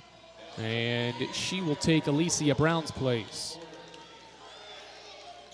All right, Bears ball. They've missed their last 4 shots here in quarter 3 after starting this quarter 4 of 6. Porter lobs the ball to Arnold out front, guarded by Sybil Penland. Arnold picked up her dribble and threw it away out of bounds. Cross-court pass was well out of the reach of Winterton, and it's LR's 10th turnover. Ball back to Carson-Newman. The Bears have not led since Carson-Newman's late burst in the first. Penland dribbles to the wing after catching the ball on the inbound and now bounces the ball to Rogers, who gives to Knuckles. Knuckles turns and faces a couple of dribbles, still dribbling, and now gives to Sullivan. Back out front, Rogers. Plenty of time to shoot, 15 on the timer. Keeley, right-hand dribble with 3 to play in the third. Nearly had it ripped away. Keeley falls down and is fouled. Winterton nearly took the ball, but then didn't get the ball and was fouled. Or then fouled Rogers. Actually, they called that on, who'd they call that on? They called that on 24 White. 24 White wasn't on the floor. They are trying now to determine who the foul was on at midcourt. Arnold was she was on the floor, but she was well away from the play. And now the official is confirming who the foul should be on. And I think they have just changed it to who it should be. Madeline Winterton, and it is her third. She was the one that knocked over Rogers. So it's her foul. It is LR's second team foul. 3:02 to go. Fresh 20 here in the third for Carson-Newman to work with. Pass into the interior. Sullivan from mid-range scores. Nice offensive set on the sideline entry. Sullivan knocks home her 13th point, and Carson-Newman's lead is 12. Free throw line catch for Charles. A right-hand dribble going to the basket, and she tried to force it in but missed it. Rolls out, and Penland grabs the miss. Gonzalez across half court for Carson-Newman, who leads by 12 with 2.5 left in the third. 7-0 extended run again for the Lady Eagles. Gonzalez around a double screen, dribbling left, gets to the paint, stops, looks, gives to Rogers, 8 to shoot. Keeley into the painted area, right-hand dribble to the block, finds a cutting Knuckles, one dribble, a shot up with the left hand, it sneaks through. Knuckles gives Carson-Newman its largest lead of the day at 14. A 9-0 run for the Lady Eagles here in the third. 2 to play. Porter harassed by Sullivan. Wild shot running, missed everything. Gonzalez the defensive rebound. 100 seconds left in the third. Gonzalez one-hand pass to Sullivan to the corner Penland. The Eagles will run their offense. Sybil driving to the basket. Right-hand shot from the left side, missed it. Rogers slaps the rebound to a Bear and Porter. who quickly brings it front court. Chest pass to a driving Charles. She goes up and missed it through contact. Gonzalez rebounds. 90 seconds left in the third. The Bears have missed 7 straight shots. They started the quarter 4 of 6, and they're now 4 of 14. Rogers catches out front. Bounce pass, Knuckles at the foul line. Her back to the basket. 2 defenders go by. She drives right. Stops at the block. Lobs it out. Sullivan. 5 to shoot. Jen driving middle. Got bumped and fouled. 3rd team foul on the Bears. That is Porter's first. 1 minute, 10 seconds left in the period. LR's going back to the bench. Abigail Brown and Tatum Bowen will return, and Ellen Charles will sit. The Bears have not scored in more than 5 minutes. Another 5-minute scoring drought for Emery Satoris' team. Inbound to Knuckles. Carson-Newman by 14. They give the ball to Sullivan at the foul line. Off the sideline inbound. Now to Gonzalez, right wing. Gonzalez around a Knuckles screen. LR switches defensively. Gonzalez dishes to the right wing. Knuckles, catch fire. Kaboom! Nux his 3rd 3. The lead is 17. Nux has 17. 50 seconds left in the third. Brown to the basket for a left-hand layup. It rolls off the iron. An 8th straight miss for the Bears. Carson-Newman rebounds and brings it front court. Up 17. A 12-0 run in over 5.5 minutes here in the third. Gonzalez out front. Shot clock at 12, game clock at 25. Gonzalez out front, a right-hand dribble. Fights around Alicia Brown, gets to the basket, floater off glass, too strong. Winterton rebounds, falls down with it. Alicia Brown skips it to Porter. 12 seconds, Porter, left corner, to a Bowen 3. Got it, much needed Bears basket. 5 seconds, Carson-Newman inbounds to Gonzalez. 4 seconds, 3 seconds. Gonzalez lobs to Rogers. 1, Rogers heaves it up and missed it front iron. Third quarter complete. Carson-Newman went on a 12-0 run that lasted 6 minutes. A Tatum Bowen 3 snaps an LR scoring drought of 6+ minutes, and it brings Carson-Newman's lead to 14. 10 more minutes on the clock. A spot in the Elite 8 next week on the line. It's Carson-Newman 52. It's Lenoir-Rhyne 38. We head to the final frame after this on the Eagle Sports Network. In 2025, we celebrate 130 years of Carson-Newman athletics. Over the years, the teams at Carson-Newman have been known for their toughness and Christian spirit. Through the decades, teams and individuals playing at the highest levels have brought recognition for this little school on the banks of Mossy Creek. While we remember the past, we look towards the future. So join the Eagle Club today as we continue to support our athletes and coaches through funding and facilities. Talons up. Join the Eagle Club today. Visit seeaneagles.com/Eagle Club. We love to cheer for our home teams, like the Eagles. It means more when we're rooting for the people we know. Did you know Tri-Lite is your home team internet provider? We're right here in Jefferson City, serving the people we know with our ultra-fast, ultra-reliable fiber broadband network. And we'd love to serve you. Learn more at trilite.net or by calling 833-847-0824. Go Eagles! Modern Woodman Financial Planning, touching lives and securing futures. Let Modern Woodman protect your family's financial security through life insurance, retirement planning, and financial services. Contact Carson-Newman men's basketball alumnus Taylor Hawkins at seeaneagles.com/Modern Woodman to help secure your family's financial future. Lenoir-Rhyne basketball, they're down 14 to start the fourth. Inbound entry to Knuckles. She takes it away from Brown. LR's 11th turnover. Knuckles just wrapped around Brown to deflect away that entry feed to the block for the turnover. Sullivan around his screen. Chest pass, right corner. Knuckles rips through going baseline, met by 2. Dishes out Rogers. Ball reverses to Gonzalez, who drives middle. Gives it back to Rogers. Now to Sullivan. Ball moving for the Eagles here. Penland drives middle. Dishes back corner. Rogers attacks middle. Hangs, floats it up, fading away. Missed it. Gonzalez with the post position for the rebound. Gives to Penland. And Mike Mincy from the baseline would like to use a timeout. 9:23 to go in the fourth quarter. We're just 37 seconds in. And after an LR turnover, Carson-Newman's had the ball since, but neither team has scored. 52-38, Just 37 seconds come off the clock here to start the fourth. We'll take another break. It's the Lady Eagles 52 and the Bears 38 here on the Eagles Sports Network.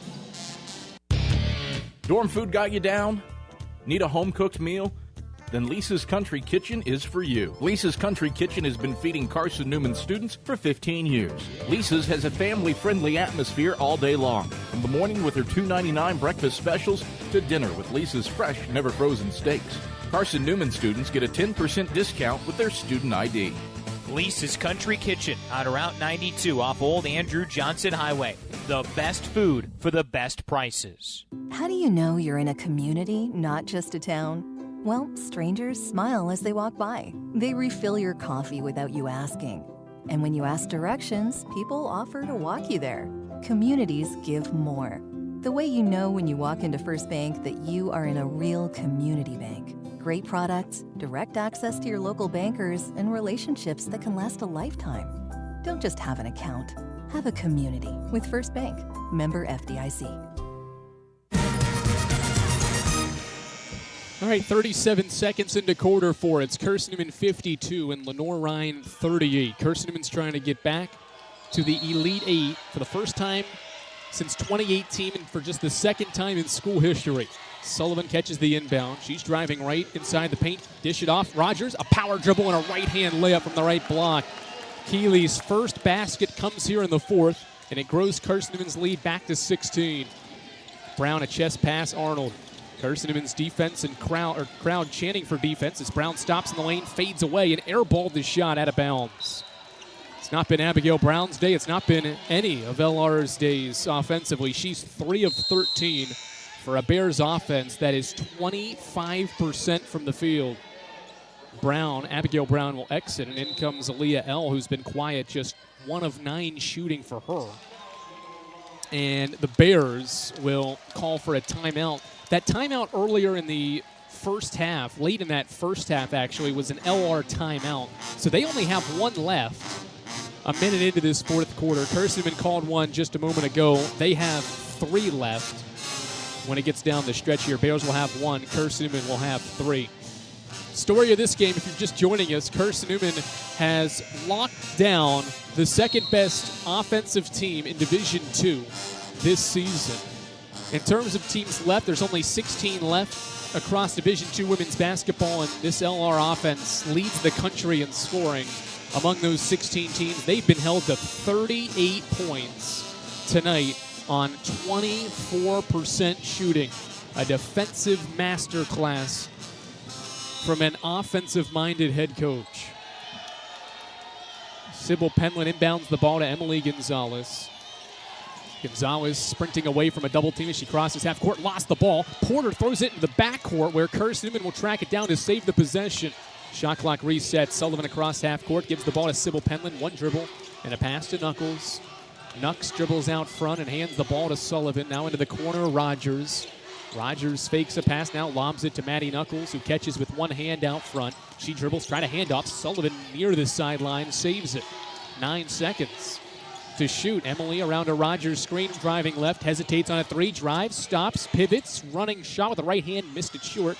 Rebound, Lauren Arnold. Arnold leads the break for the Bears. Right hand dribble into the lane, dishes, right corner, Winterton 3, got it. LR's 6-3 makes it a 13-point game. 8:05 to play. Rogers catches the inbound, dishes to Gonzalez. Gonzalez lobs front court for Sybil Penland. Sybil looks and now gives it back to Gonzalez. Eagles will set up their offense here half court. Gonzalez drives to the elbow, feeds to a cutting Keeley Rogers, who drives baseline, lost it, gathers it back, kicks it out. Knuckles 3 got blocked. Rebound Arnold, skip past front court. L catches, driving inside. Right hand layup is good and 1. And that's the 4th foul on Emily Gonzalez. So not only is it a 3-point play opportunity, but it is the 4th foul on Carson-Newman's senior guard, Emily Gonzalez. Delaney Weddington went to the scores table. She'll take Sybil Penland's place. So Mike Mincy is going to continue to play his stout senior point guard Gonzalez, who has not left the floor in this game. With those 4 fouls with 7:44 to play, as L's free throw misses. Knuckles grabs the rebound from the baseline. 54-43, 5 straight for the Bears. Gonzalez, one-hand pass front court to Sullivan, lob inside. Rogers had her pass intended for her, deflected out. Carson-Newman having to navigate some of this Lenoir-Rhyne run-and-jump pressure in this fourth quarter. 7:33 to play in this regional championship in the Southeast. Gonzalez will inbound from the right baseline. She looks and now fires the pass to Keely Rogers, right wing. Keely driving right and lost the ball in the lane. Winterton ties her up. The arrow favors Carson-Newman, so the Eagles will keep it and they'll have 17 to shoot. Well, the Bears started the third quarter well, made 4 of their first 6 shots. Here in the fourth, they've made 2 of their first 3. Sullivan inbounds to the baseline. Gonzalez catches. She drives, now backs her defender down, gets into the middle of the paint, running shot with the right hand, off the window, count it, and one. A Gonzalez three-point play opportunity puts Carson-Newman back up 13 with 7:24 to play. A championship performance from Emily Gonzalez. She's got 14 with 6 rebounds and has not left the floor and buries the free throw. Three-point play complete. Her 128th career game has been a good one.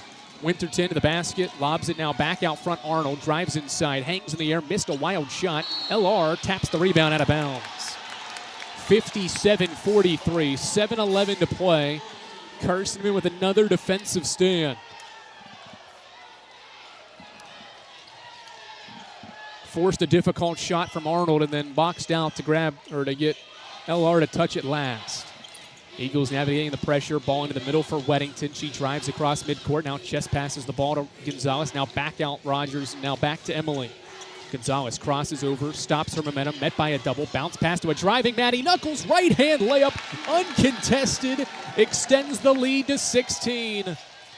19 for Nux. We're more than 3 minutes into the final quarter.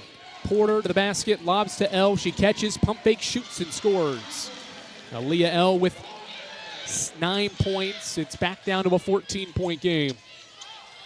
Gonzalez near the sideline. Quickly broke the pressure. Here comes a late double. She gives to Rogers, who skips it right corner. Sullivan, tray ball, butter! Jen Sullivan's third triple. The lead back to 17. Porter the other way for the answer. Missed it wide left. Long rebound to Winterton at the left wing. 62-45 Carson-Newman. It's made its last 3 shots to weather another LR storm. Porter to the baseline. L. Crossover on Rogers. Got around her. Right hand layup. No good, but a foul. Just Carson-Newman's 9th foul of the game. And this one is on Keely Rogers. Second on Rogers. And the second on Carson-Newman here in quarter 4. 6:01 to play. Carson-Newman's lead is 17. Jen Sullivan sprinting toward the sideline and to the team bench and is having a conversation with coaching staff and athletic trainer Rebecca Spate. Maybe about some blood. She gets a drink of water from the bench. And they are going to give Sullivan, I think, some time to attend to this bloodied lip across the end of the way. Sullivan going to go back to the floor. The official's going to check Sullivan to make sure that she has no blood. And she is okay. All right, 6:01 to play. 2 free throws for Aaliyah L. This will be her 6th and 7th attempts of the night. First one for the junior guard is up and good. She has 10 points now in this basketball game, but 6 of these 10 have come from the line. Check that, 4 of the 10, sorry. These are her 6th and 7th free throw attempts. Their 7th free throw attempt is good. 5 makes at the line for her 11-point. And it's a 15-point game. Carson-Newman quickly breaks the pressure into the front court. Gonzalez sprints into the corner. Now rolls the ball out to Rogers near midcourt. Lob pass, Knuckles catches top of the key. Now to the point guard, Gonzalez. Wraps around a Knuckles screen. Now brings it back outside the arc and gives to Sullivan. Sullivan ball fakes. Driving middle on Brown, gets around her to the basket. Jen with a left-hand layup, missed it in a foul. Sullivan wrapped her way all the way around the floor, from the right wing all the way around the left elbow to get to the left block to draw the foul on Alicia Brown. Third on Brown, second on the Bears. Will send Jen Sullivan to the foul line. She's got 16 in the game on 6 of 11 shooting. Her first foul shot is good. 63-47. Carson-Newman as a team, 45%, 41% from three. Next one up good, 64-47. The lead grows for the Lady Eagles. Tatum Bowen back in there. LR brings out Alicia Brown. Carson-Newman has not trailed in this game since gaining a late first quarter lead thanks to 5 straight points. Winterton out front, gives the ball to Abigail Brown. Brown spins and traveled. Took an extra step to get to that right block for a layup and traveled. LR commits its 13th turnover to just Carson-Newman's 9. 17-point Lady Eagles lead. One-hand pass for Gonzalez that bounces into the front court in the hands of Rogers. Now to Gonzalez. Top of the key dribble for Emily, dribbling right. Around a knuckles screen, cut off. Now driving right to the basket, spins again, gives to Rogers who cuts. Keeley navigates the lane, now dribbles back out front. Skip past Gonzalez. One dribble, now a pass to the baseline, 2 out of reach for Delaney Weddington. With exactly 5 to play, the Bears will bring Lauren Arnold back in. With Carson-Newman up 17, 64-46. A game where the Lady Eagles have led for more than 31 minutes. Porter right-hand dribble out front. The Bears have just 47 points. Pass to the foul line. L catches, fakes, now kicks it out. Winterton, step back, now a pump fake on a 3. Gives it to Arnold. She drives, had it turned over. Rogers steps into the passing lane for the steal. A 13th LR turnover. Eagles content with running some clock. 4.5 to play. Rogers dribbles out front and fouled by Arnold. Lauren Arnold commits her 3rd foul. And Carson-Newman's crowd starting to sense some things with 4:29 to play. Just the 3rd team foul after Arnold's 3rd will force Carson-Newman inbound from its bench area as Abigail Brown will quickly come back into the game and take Tatum Bowen's place. Bears and head coach Emery Satoris looking for anything right now to try to overcome the deficit that is 17. Gonzalez drives baseline, cut off, trying to pass the ball to Sullivan, and it got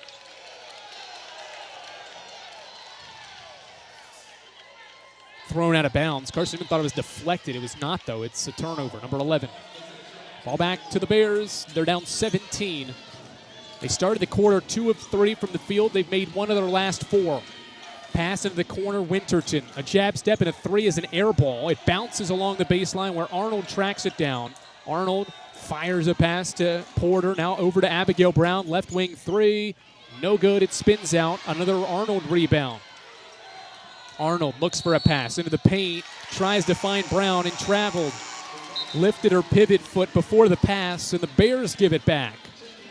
2 teams trading turnovers, and Carson-Newman's content with doing that as long as LR doesn't score any baskets. But if they're turning it over, it doesn't matter. 4 to play here in the 4th. Carson-Newman leads by 17.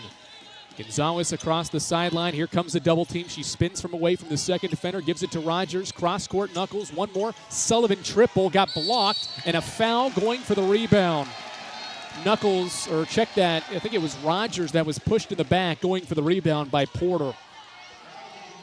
Amaya Porter's 2nd foul. It's the 4th on the Bears. They have none left to give with 3:47 left here in the final frame.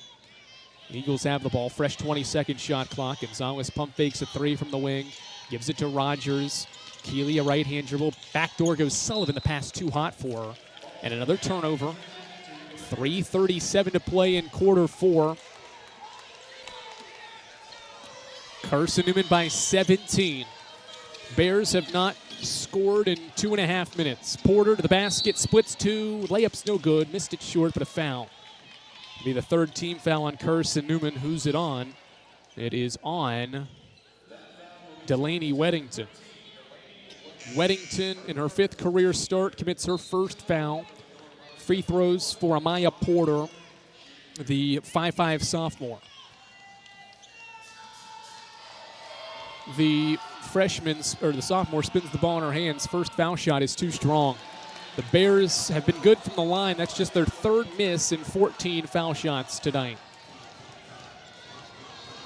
Carson-Newman's band urging a miss again from Porter, and they don't get it. It's an in and out, or it's an in and back, around and out, and finally in. Free throw good for Porter.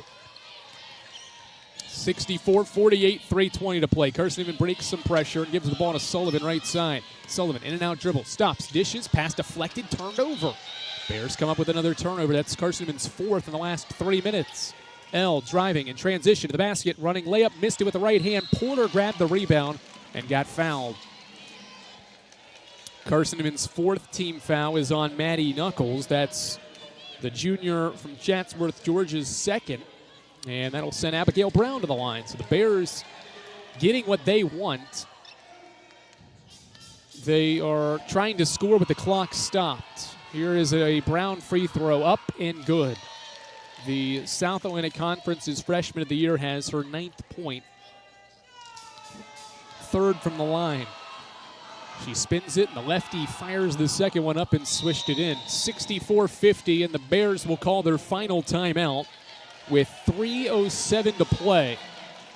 LR's not made a basket in more than 3.5 minutes, but they have brought Carson-Newman's lead, which has been as high as 17, down to 14 with 3 minutes and 7 seconds to play in the Southeast Regional Championship game.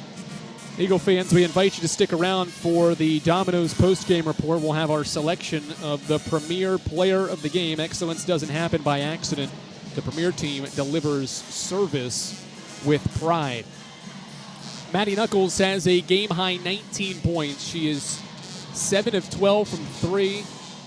Emily Gonzalez is 5 of 10 with 15 points. Sullivan, though, right behind Knuckles. Jen has 18 points on 6 of 12 shooting, and Jen is just 9 points away from 1,000 in her Carson-Newman career. How about that? In just more than 60 career games in the orange and blue, Jen is closing in on 1,000 points. She needs 9 more in this game or for this team to see its season extend in order for that 1,000 point mark to be true and to come her way. She's already hit it for her collegiate career that started at Tennessee Tech, but closing in on doing it in just 2 years with the Lady Eagles. All right, Carson-Newman's turned it over 4 times in the last 2.5 minutes. Can they clean things up offensively against this LR pressure to close this thing out? Up 14. Eagles inbound to Rogers, now to Weddington to skip it into the front court. Sullivan back to the point guard, Gonzalez. 3 to play. The Eagles will set their offense. Here comes a Bears double. They give it to Gonzalez. She's open, now lobs inside. Weddington, ball fakes, right hand layup, flips it off the window. Delaney's 6th point makes it 66-50. 2:45 to play. Porter, a right-hand dribble into the corner. It goes for Winterton. Back out front, L. She'll try a 3. Missed it well short. Weddington, the defensive rebound.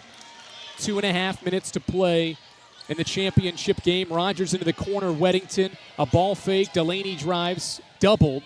Throws it back out. Rogers now to the paint for Knuckles. Back to Gonzalez. Pick and pop with Nux. The ball moves quickly to Rogers.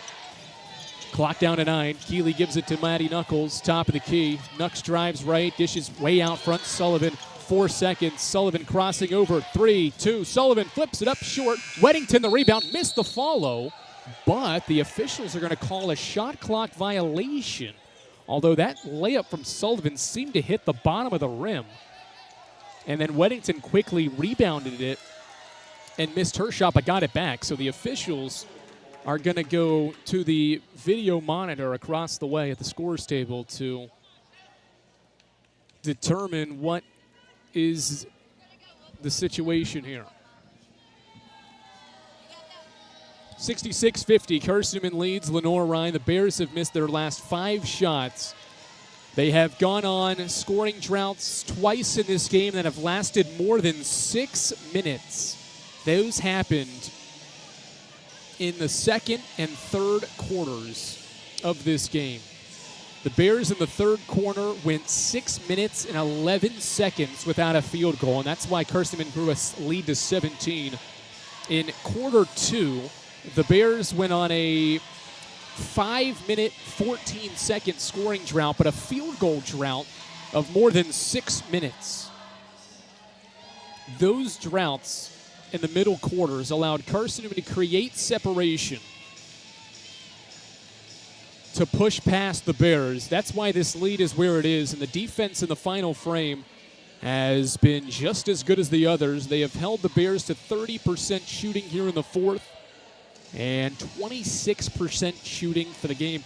To put this performance in perspective on a defensive standpoint, LR scored 103 points in the first meeting and 93 in the second meeting. They scored 196 points in 2 victories against Carson in the regular season and shot above 50% from the field in both.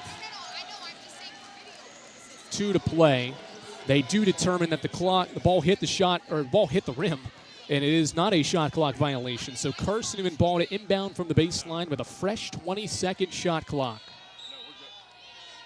Sullivan inbounds from the baseline. Knuckles gives it back to Jen. 2 to play in the title game. Gonzalez to Rogers, left wing. Rogers top of the key, bounce pass. Weddington, left hand layup. The lead is 18 with 110 seconds left. Porter to the basket, running wild shot, missed it short. Weddington the rebound. Rips it away from the Bears and outlets the ball to Knuckles, who cross-courts it to Gonzalez into the front court. Sullivan, skip it middle. Rogers, one more Knucks. 90 seconds to play. To the right wing, Sullivan. Sullivan bumped by Brown. $1:25 to play. Long skip past Rogers. 9 to shoot. Knuckles out front. Lobs it back to Sullivan. 6 seconds. Jen from the right wing. Lobs it to Knuckles. 3 seconds. Gonzalez pump fakes 2. Pulls up. An air ball. Shot clock violation, but when you're up 18 with 72 seconds left, that's just as good as a make. They run all that clock and don't turn it over. The Bears will roll it into the front court. Porter, long 3, top of the key. It's an air ball. 68 seconds left. And Carson-Newman's crowd starting to sense it here in Harrogate. Gonzalez in the backcourt. Doubled, lobs middle. Weddington catches away from a Bear. Tried an overhead pass into the front court and got fouled from behind. Alicia Brown, no, check that. They're going to call it on Winterton. That is her 4th, and it is LR's 5th. They have none left to give, so that will send Weddington to the line with exactly 60 seconds left. And the Eagles up 18. Weddington's first one is good. It gets the friendly roll. 69-50. Mike Mincy, Dusty Nichols, Braylon Weichel sensing the moment. They all have smiles on their faces. That's the coaching staff of the Lady Eagles, who have grown the lead to 20. They roll it up the floor. Rogers to the floor to rip it away from L. Gonzalez across midcourt, 55 seconds. Back out front, Rogers. Carson-Newman's crowd behind its bench is all standing. 45 seconds. Carson-Newman's playing keep away here in the half court. The Bears are trying to double. Sullivan into the middle, Weddington. Ball fakes, drives inside, lost it, dishes, Knuckles, corner 3, in and out. Sullivan offensive rebound, stick back is good. The lead is 22, 30 seconds left. Abigail Brown, left wing 3 is good. She swished it in with 24 seconds left. Clock kept running after the make. And so the officials will go to the scores table and add some time. 72-53. The officials will tell the 2 teams to head to their benches, and this will give Carson-Newman some more time to celebrate. They still have 23 seconds officially, but the entire Carson-Newman crowd is standing behind its bench as Mike Mincy tries to keep it as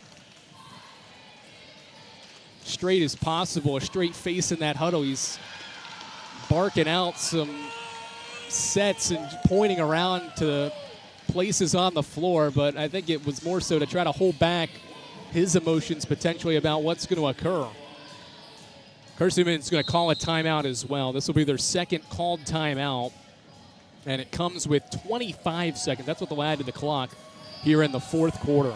All smiles across Carson-Newman's bench. Mike Mincy getting some instruction from the official. The Lady Eagles lost twice in the regular season to these Bears, but this regional championship game has belonged to Carson-Newman since the end of the first quarter. They scored the final 5 points of the first, and they have not looked back. They've not trailed since. They've led for more than 36 minutes in this game. Rogers will inbound. Carson-Newman's crowd clapping the team on. All they need to do is inbound and run this clock out. The Eagles will inbound to Knuckles. She'll dribble out front, give it back to Rogers. Now Lars playing some light defense. The Bears are saying no fouls. Rogers, 15 seconds, still dribbling out near midcourt. She looks up at the clock with 10, slings it across the floor for Sullivan. 7 seconds, 5 seconds. Carson-Newman is Southeast Regional champions for the second time in program history. The third time is the charm for the Lady Eagles. They avenge 2 regular season losses to the Bears and dominate Lenoir-Rhyne in the Southeast Regional Championship game. The Lady Eagles are headed to the Elite Eight. The final score from Tex Turner Arena. It's Carson-Newman 72. It's Lenoir-Rhyne 53. 3 ranked wins for Carson-Newman in 4 days to win its second ever regional championship in school history.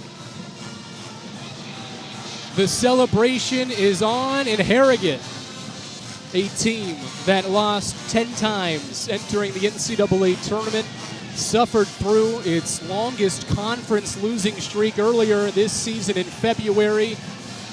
For the longest losing streak in a decade in conference play, has turned it around and has played its best basketball in March. Once again, your final score in Harrogate, Tennessee at Tex Turner Arena. It's Carson-Newman 72, and it's Lenoir-Rhyne 53. Buckle up, we've got a long Domino's postgame report as Carson-Newman will start and continue its celebration as Southeast Regional champions on this Monday night. 72-53, Carson-Newman. Domino's postgame report heads your way after this on the Eagle Sports Network. Hey Eagle fans, check out the Eagle Shop, the official store of the Carson-Newman Eagles. Located in the MSAC Grand Hall, the Eagle Shop has all your Carson-Newman apparel, from brands like Nike, Columbia, and Comfort Colors. The Eagle Shop has all your gifts, gear, and accessories. Can't make it in person? Visit eagleshop.cn.edu. That's eagleshop.cn.edu for all your Carson-Newman clothing needs. Serving East Tennessee for 40 years, Magaha Electric is the perfect choice for all your electrical projects. Magaha Electric specializes in commercial, retail, manufacturing, residential, and industrial contracting needs. Magaha Electric can provide superior service, technical know-how, and realistic budgeting for any size project in a timely, cost-effective manner. Visit MagahaElectric.com for all your electrical contracting needs. Magaha Electric, your East Tennessee electrical contracting source. The game's over, but we're just getting warmed up. The Domino's postgame report starts in 60 seconds on the Eagle Sports Network. At InterDigital, we strive to be a leading provider of cutting-edge digital and marketing solutions. At InterDigital, we want to help our clients find success. Our team of technology gurus work together to ensure InterDigital continues to progress forward as technology advances. At InterDigital, we make technology work for you. Visit interdigital.com for IT support, web development, virtual tours, graphic design, internet marketing, mobile app, and film production services. InterDigital, laser focused on your success. Domino's Pizza in Jefferson City and Morristown wants to help feed your business. When you're hungry at lunch, show your business card at Domino's in Jefferson City and Morristown when you make your purchase for pickup or delivery to get 25% off the entire order. That's 25% off your order at Domino's in Jeff City and Morristown when you show your business card. Call 865-471-6700 to get a pizza. Domino's, the official pizza of the Carson-Newman Eagles.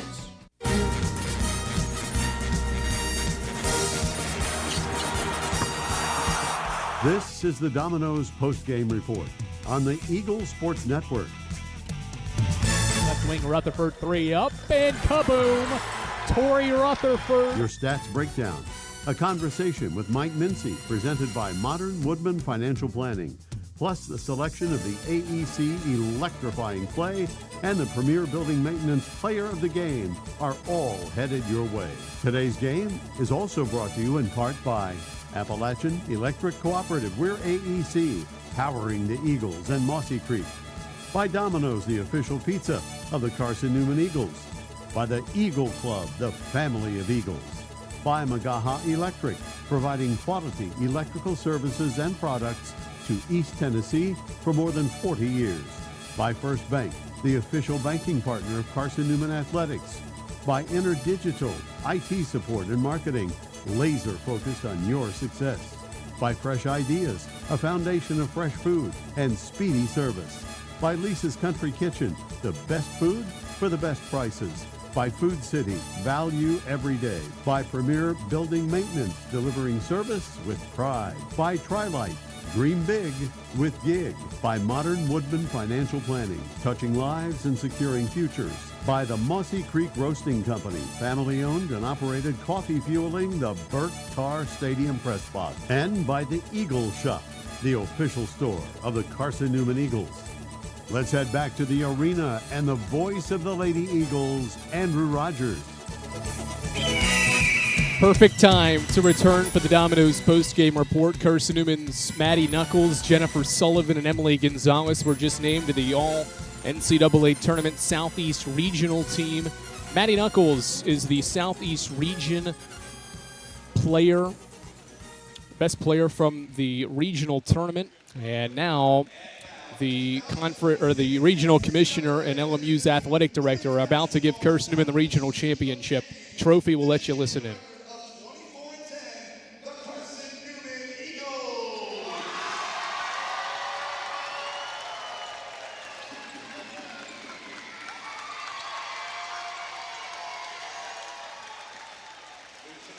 Keely Rogers, Jen Sullivan hoist the second ever Southeast Regional Championship trophy. They come 8 years apart, and the Lady Eagles will head to Pittsburgh, Pennsylvania next week for the Elite Eight. They are Southeast Regional champions for the second time ever, and the celebration has just begun. And how fitting is it for the Eagles to have defeated 3 ranked teams to get here, as Keely Rogers lifts it into the air and points it toward the Carson-Newman crowd that's made the trip from Jefferson City. Great crowds all week for a team that is obviously only playing an hour away from home.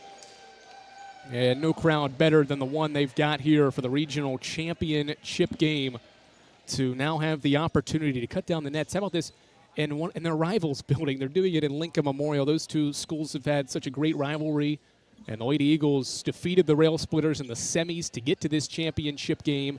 And the Lady Eagles use another elite defensive masterclass of a performance to collect a 72-53 victory in the Southeast Regional Championship game. Carson-Newman only won one game all-time against ranked teams in the NCAA tournament. They picked up 3 in 4 days to hoist the trophy here inside Tex Turner Arena. And now the Lady Eagles are preparing to cut down the nets. LMU's athletic director has the scissors. He's going to give it to Emily Gonzalez first. And Carson-Newman's celebration is on as the band plays in the background. Carson-Newman's alma mater. Gonzalez goes first. Callie McMahon, Jen Sullivan, other seniors on this team are right behind her, as the Lady Eagles win 72-53 in the Southeast Regional Championship game. A game where LR fired a good first quarter punch, and then Carson-Newman scored the final 5 points in quarter one, and never trailed the rest of the way to come out victorious 72-53. And head coach Mike Mincy is heading our way here at the scores table, and we're going to hear from the 15th-year head coach as his team has collected a 72-53 victory here at Tex Turner Arena. We're back here on the Domino's postgame report. Andrew Rogers here with head coach Mike Mincy as his team wins the second ever Southeast Regional Championship in program history by a final score of 72-53. Coach, obviously, first and foremost, congratulations. You know how difficult it is to get to this spot, not only to make the NCAA tournament, but to win 3 games in 4 days, and none better than another elite defensive performance that you had today. Yeah. How proud of you are of this team for what it had to go through just a little over a month ago now to get to this spot, to be able to cut down the nets and be Southeast Region champs. I mean, it's a good story for them, you know, like went through a little adversity there and late, and you know, to think that we would be here on the to advance. I mean, you know, we've been to 2 championship games, and we lost to Coker in the SAC title game, and we came here, and you know, I think the day rest really helped us, and you know, we didn't go deep into the bench, so these kids have a lot of wear and tear on their legs, but ever since we turned to postseason, our defense has picked up tremendously. And we've made it a point that we needed to be a better defensive team to try to advance in these tournaments. And I think, you know, not only have we played great defense, but I think we've scored efficiently as well. Let's hit on the defense some more, because in this game, you were going up against a team that averages 87 points a game, and they went through droughts, a field goal drought that was more than 6 minutes, a scoring drought that was more than 6 minutes. Those came at the end of the second and third quarters. What did you see from your unit in those periods specifically that helped create the separation in this game? Well, you know, it's interesting that in this regional championship game, it's 2 SAC teams, you know, that we've played each other twice, and you know, they beat us twice handily and had our number, but it's like I told you before the game, you know, they're probably going to stay with what has worked for them, and we've got to fix some stuff, and we did, you know, and we tried to, like, not give them anything easy. We certainly didn't press to give them stuff easy. At this point, you know, and the way they play, like, they're kind of hooping. That's what we say, you know, and you got to know personnel as much as anything. And our girls were just dialed in, man. They were dialed in this whole tournament, and they were certainly dialed in tonight. To try to, like, you know, a team beat you twice. Like, and LR, like, whipped us on our senior day, man, and that was really tough to stomach the way that game played out. And so to be able to come in here and win against them and get a win to advance to the Elite Eight, clearly it's pretty special. Non-game related, but that LMU victory felt so valuable. You took down a number 1 seed on their home floor. Not that you had to worry about getting this group ready for a championship game, but what did it take to let that one be what it was to then get ready for an even bigger game, and what was at stake tonight? Well, I mean, obviously, we took it one game at a time. You know, it's like Columbus State's a ranked team, and they're the Peach Belt champs. We took them down. It's like, all right, well, we got LMU on their home floor. And the thing of it is all these wins are coming against teams that beat us the last time. You know, like the only team that we had beaten before we played them was Coker.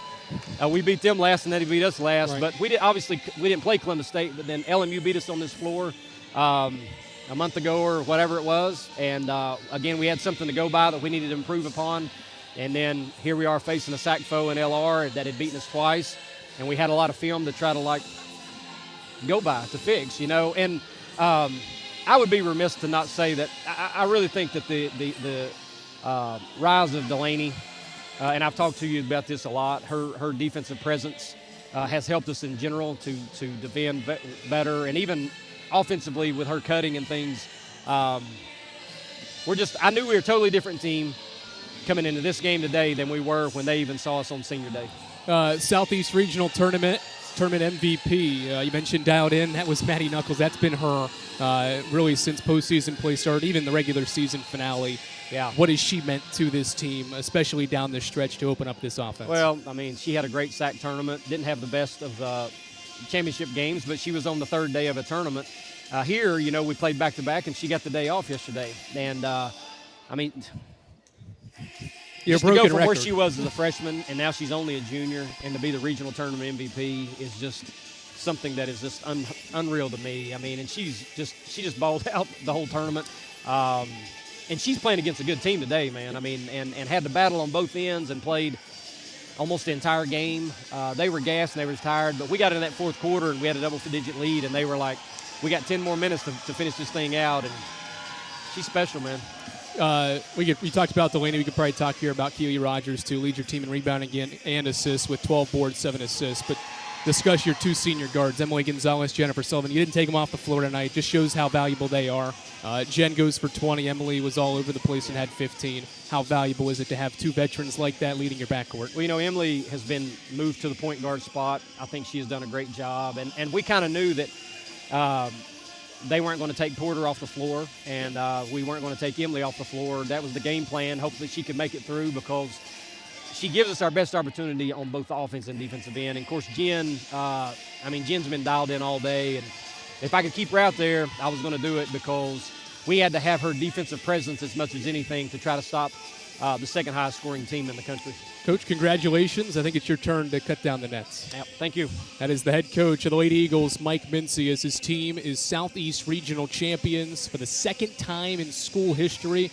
Both are under head coach Mike Mincy. His assistant, Dusty Nichols, is up on the ladder, and he is cutting down the net. And those two exchanging a nice high five to win the championship. And now it's head coach Mike Mincy's turn. Coach Mincy's got a phone up there. I think he's going to record himself doing this potentially. The final part of the net set to be cut down here in Harrogate, Tennessee. Coach Mincy's got it. The net has been removed from the orange cylinder here in Harrogate. And Mike Mincy tosses it around his neck. He wants to take a selfie from up high. That'll be all over social media. Following this one, 15th-year head coach Mike Mincy leads his Lady Eagles to a second regional championship in school history. They come 8 years apart. And this one comes by winning by 19, 72-53, the final score. How about this, too? The win is just 1 point away from being the largest margin of victory in an NCAA tournament game as well in school history. Head coach Mike Mincy has come down from the ladder, and Jennifer Sullivan's going to head our way here at the scores table. And she is our premier player of the game.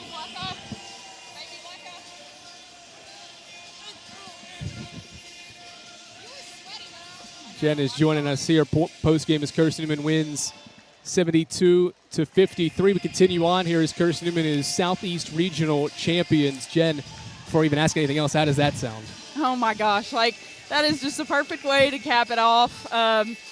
Such an incredible year with these girls. We just genuinely didn't want to stop playing. And, you look at the freaking scoreboard and, holy cow. It was such a balanced effort. Everyone did their part.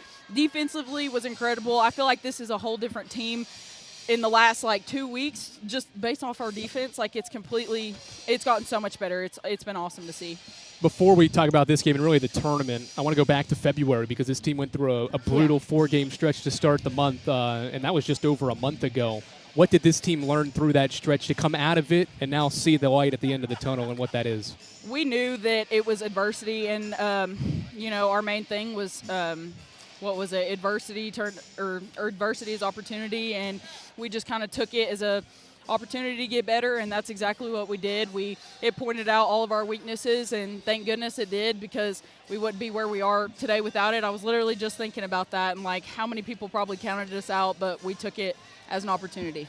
A really good game for you. 20 points, kind of quietly because of how you got your 20 points. Did it from the line, did it from three, did it inside the arc as well. What did it take on the offensive end of the floor to get rolling against a Lenoir-Rhyne team that knew what you guys were capable of doing and trying to shut you guys down? Well, honestly, it's a big props to my teammates, especially Keely. Keely made some great passes. A lot of it is I got cuts back door, and they were finding me. That's how I got to the free throw line. So, they did just as much work as I did trying to get me the basketball.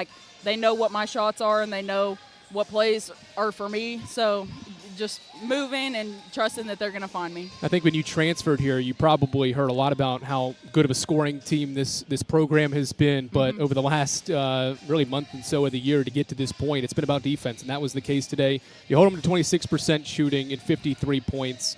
What did it take on that end of the floor to shut down one of the best offenses in the country? Communication, and we just that 4-game win streak or losing streak really kind of put on display our defensive weaknesses, and we took that into the tournament. I felt like our defense was getting a lot better in the tournament, and you could still see that, but it just wasn't fully clicking. When we got here, like, it was when we got here, it was evident exactly what we needed to do, and so communication was huge for us, and just moving and not fouling, that was a big thing too.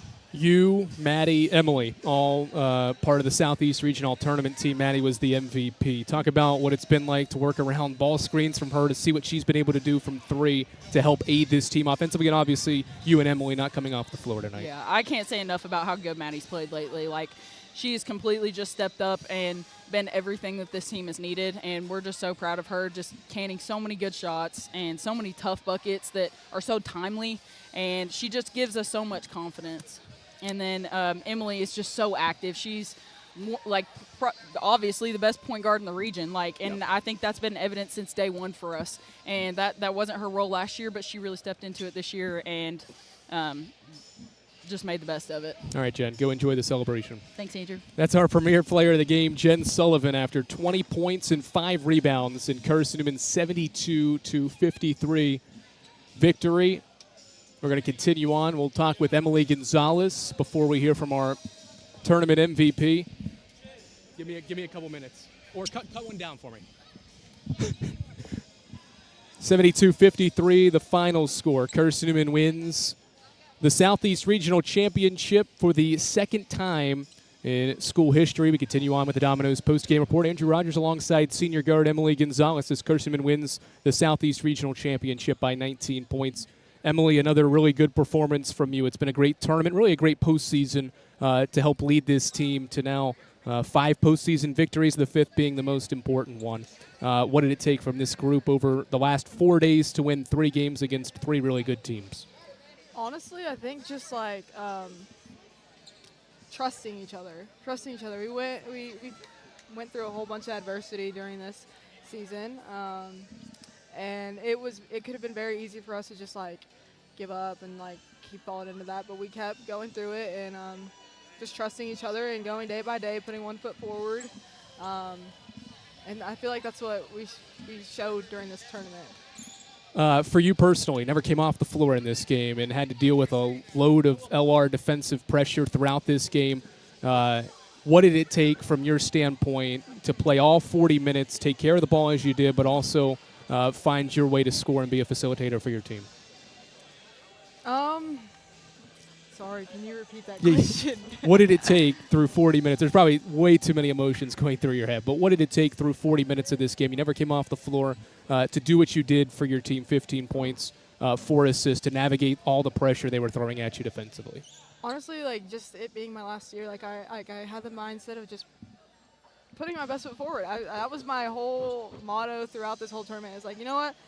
This could be my last game, but whether or not we win or lose, I'm going to leave this court knowing that I tried my best and help my teammates, be a good team leader, and that's really it. So nothing really like basketball, just having that motto throughout the whole tournament.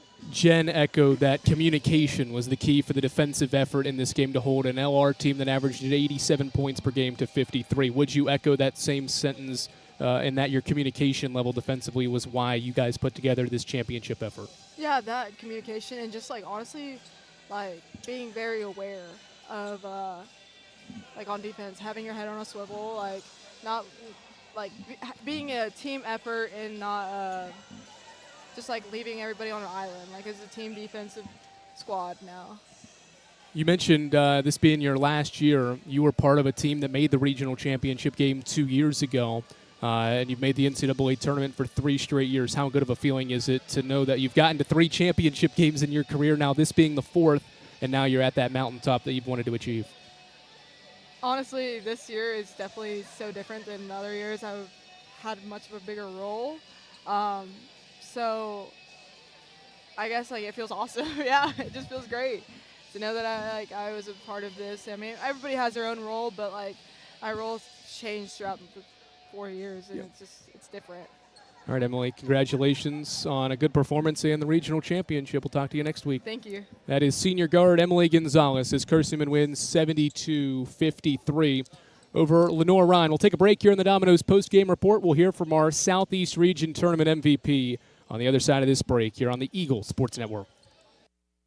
Protect your home from unwanted electrical surges. AEC can install a surge protection device at your electric meter. The device works by diverting excess energy toward the ground through the ground wire. AEC also offers surge devices for inside your home to defend against possible voltage spikes that could damage your electronics, appliances, or equipment. This service is affordable and dependable. Order today and enjoy no connection fee. AEC, we power what matters most.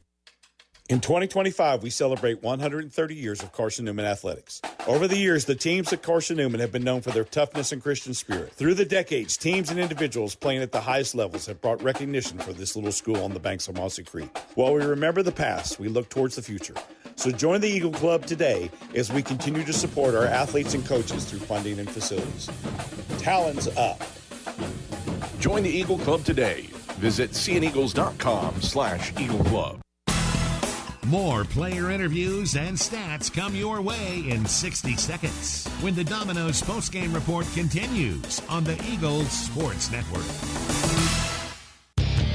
When you're sick and tired of fast food and need a fresh home-cooked meal, turn to Lisa's Country Kitchen. Lisa's been cooking up her fresh, never-frozen food for the Lakeway area for more than 15 years.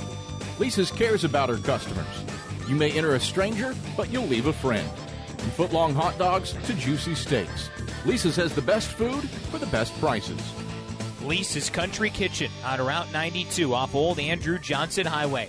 The best food for the best prices. This is Carson-Newman men's basketball alum Taylor Hawkins. I want to help your family secure its financial future. I'm with Modern Woodman Financial Planning, where we touch lives and secure futures. Let Modern Woodman protect your family's financial security through life insurance, retirement planning, and financial services. You can contact me, Taylor Hawkins, at cneagles.com/Modern Woodman. That's cneagles.com/Modern Woodman. Help secure your family's financial future through Modern Woodman Financial Planning.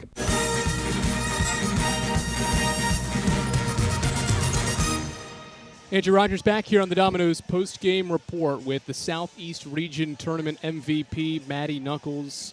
Nux, it's been a really good recent stretch, torrid stretch, some would say. There's probably many other adjectives you could use to describe your offensive play and your play in general. Another good game in this one, 19 more points, 7 of 13 shooting.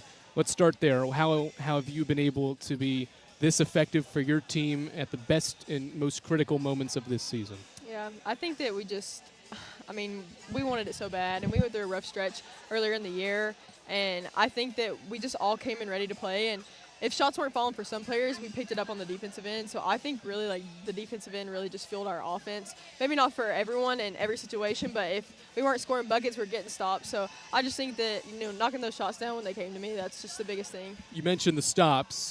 This has always been such an offensive-minded program, but that still plays defense. But the emphasis on defense has been on display all postseason, really toward the end of the regular season as well. And that performance was on display perfectly in this game. Probably the best one of the year to hold one of the best offenses to 53 points. How are you able to do it as an interior player to help rebound and do what you guys did defensively against this LR team? Yeah, I think they have some good post players. Abigail Brown and number 23. I'm not sure what her last name. Yes, Charles. But I just think, it started in the SAC tournament. I thought our defense picked up a little bit, but really in the regional tournament is where it started to get crazy. We were just wow, our defense is so good. We're holding teams to low numbers, low percentages, and it really just feels good when you're getting stops and converting. But when you're getting stops and you're not converting, it doesn't feel as energetic and stuff. But I just think that was a big fuel for us. We came in hungry. We knew we hadn't guarded them well in the past, and they got us 2 games earlier in the year. So we just wanted to leave it all out there and make it as difficult as possible. We didn't want to let them win. We wanted to make it difficult for them, and if they had a crazy day, then they had a crazy day. But how helpful was it to be able to go reflect back on 2 games where they scored 196 points in 2 meetings, to look back at that, find flaws to take into this game? Yeah, well, we've been talking about in the locker room, the first quarter is really what got us. It got us to their place. We were down by, I don't know how much specifically, but we were down by a good number. Yep. And then at our place, too, they got up on us, and we cut back for a little while, and we just let them get away. So our big thing in this postseason has just been, don't let teams get away. We're playing good competition no matter, what game we're in, it's a good opponent. So we just knew that, like, we couldn't let them get away and get in reach, and we knew after halftime they were going to come out swinging. So we just had to make sure they couldn't creep in too close. Back to your play, your three-point shooting has been ridiculous. Entering the day, you had been shooting 75% over your last 4 or 5 games from three. I remember when we talked about you getting all SAC and all conference honors, how you just kept sticking with it, and eventually they were going to fall, and they have. But they have fallen at an elite clip here at the end of the year. How have you been able to continue that success and be so consistent with it? It feels like every time you look at a postseason box score, it's probably 50+% shooting from three or better from you. I mean, honestly, it's just confidence. I think it's not so much skill as it is confidence, because my teammates are just, they're always telling me, like, keep shooting the ball, because they know that I'm capable of doing that. But, I mean, even in the SAC championship, I didn't hit a three, and that really, like, deflated me and stuff because I was really tired and stuff. But I just think when anybody on our team hits a three, it's just an energy giver. So I think, just having confidence and seeing it going in, so. I think I asked Jen about this, about the 4-game losing streak in February. Had to learn a lot from that. Didn't know if you were going to see a light like this at the end of the tunnel. But now that you have, how do you take away what that moment and that feeling felt in February to now? What kind of life lesson, even in general, can you take from a moment like that to know that it leads to something like this? Yeah, well, one of my favorite Bible verses is Romans 8:18, and it's, for what you go through now is nothing compared to the glory he'll reveal to you later. And I think that adversity we went through, we, like Mincy said in his interview yesterday, like, we had a lot of people that were doubting us and stuff. So I just think that the way that we answered that, and the way that we fought through the postseason and against these good teams that maybe got us earlier in the season, I just think it just says a lot about our team and the kind of girls that we have on our team. We're just very blessed, and we love each other. So. All right, Maddie, congratulations on winning Southeast Region Tournament MVP and being the Southeast Region champs. Thank you. That is Maddie Knuckles here on the Domino's post-game report as Carson-Newman wins 72-53. The program's second ever Southeast Regional Championship performance, and the Lady Eagles win by 19, 72-53. We'll wrap things up here on the Domino's post-game report as Carson-Newman wins 72-53. We'll tell you about some other teams that could be heading to the Elite Eight. IUP wins by 1 over Winston-Salem State, 65-64. They will be a high-seeded team in the Elite Eight next week. Alabama-Huntsville is up 23 on Eckerd in the fourth quarter. Huntsville might be going. Concordia St. Paul leads Minnesota Duluth 62-54. Holy Family, 5 seed, takes down Damon 78-62. Colorado Mesa leads Texas Women's 51-39. And Grand Valley State defeated Northwood 69-59. Carson-Newman will compete with those teams in next week's NCAA Elite Eight for the second time in school history. They'll be headed to the Elite Eight in Pittsburgh, Pennsylvania. Seedings, times, all that will come out early this week, probably in the next day or two, for when Carson-Newman's matchup in Pittsburgh, who it'll be against and when it will be. Once again, your final scores. We sign off here on the Domino's post-game report from Harrogate, Tennessee. It's Carson-Newman 72. It's Lenoir-Rhyne 53. Carson-Newman is Southeast Regional Champions. We'll talk to you next week for the NCAA's Elite Eight here on the Eagle Sports Network. We love to cheer for our home teams, like the Eagles. It means more when we're rooting for the people we know. Did you know Tri-Lite is your home team internet provider? We're right here in Jefferson City, serving the people we know with our ultra-fast, ultra-reliable fiber broadband network. And we'd love to serve you. Learn more at trilite.net or by calling 833-847-0824. Go Eagles! You've been listening to the Domino's post-game report on the Eagle Sports Network. Today's game has been brought to you in part by Appalachian Electric Cooperative. We're AEC, powering the Eagles and Mossy Creek. By Domino's, the official pizza of the Carson-Newman Eagles. By the Eagle Club, the family of Eagles. By Magaha Electric, providing quality electrical services and products to East Tennessee for more than 40 years. By First Bank, the official banking partner of Carson-Newman Athletics. By InterDigital, IT support and marketing, laser focused on your success. By Fresh Ideas, a foundation of fresh food and speedy service. By Lisa's Country Kitchen, the best food for the best prices. By Food City, value every day. By Premier Building Maintenance, delivering service with pride. By Trilite, dream big with Gig. By Modern Woodman Financial Planning, touching lives and securing futures. By the Mossy Creek Roasting Company, family-owned and operated, coffee fueling the Burke Tar Stadium Press Box. And by the Eagle Shop, the official store of the Carson-Newman Eagles. The executive producer of the Eagle Sports Network is Matt Pope. Producers Adam Cavalier, Andrew Rogers, Ian Johnson, Jay West, Brianna, she's just a girl, DeCrow, and Matt Scalzo. I'm staff announcer Ernie Anderson. A special thanks to Carson-Newman and University President Dr. Charles A. Fowler. Stay tuned to these stations for information on our next presentation of Carson-Newman basketball. In the meantime, visit cneagles.com for recaps, highlights, and interviews from today's game. This is the Eagle Sports Network.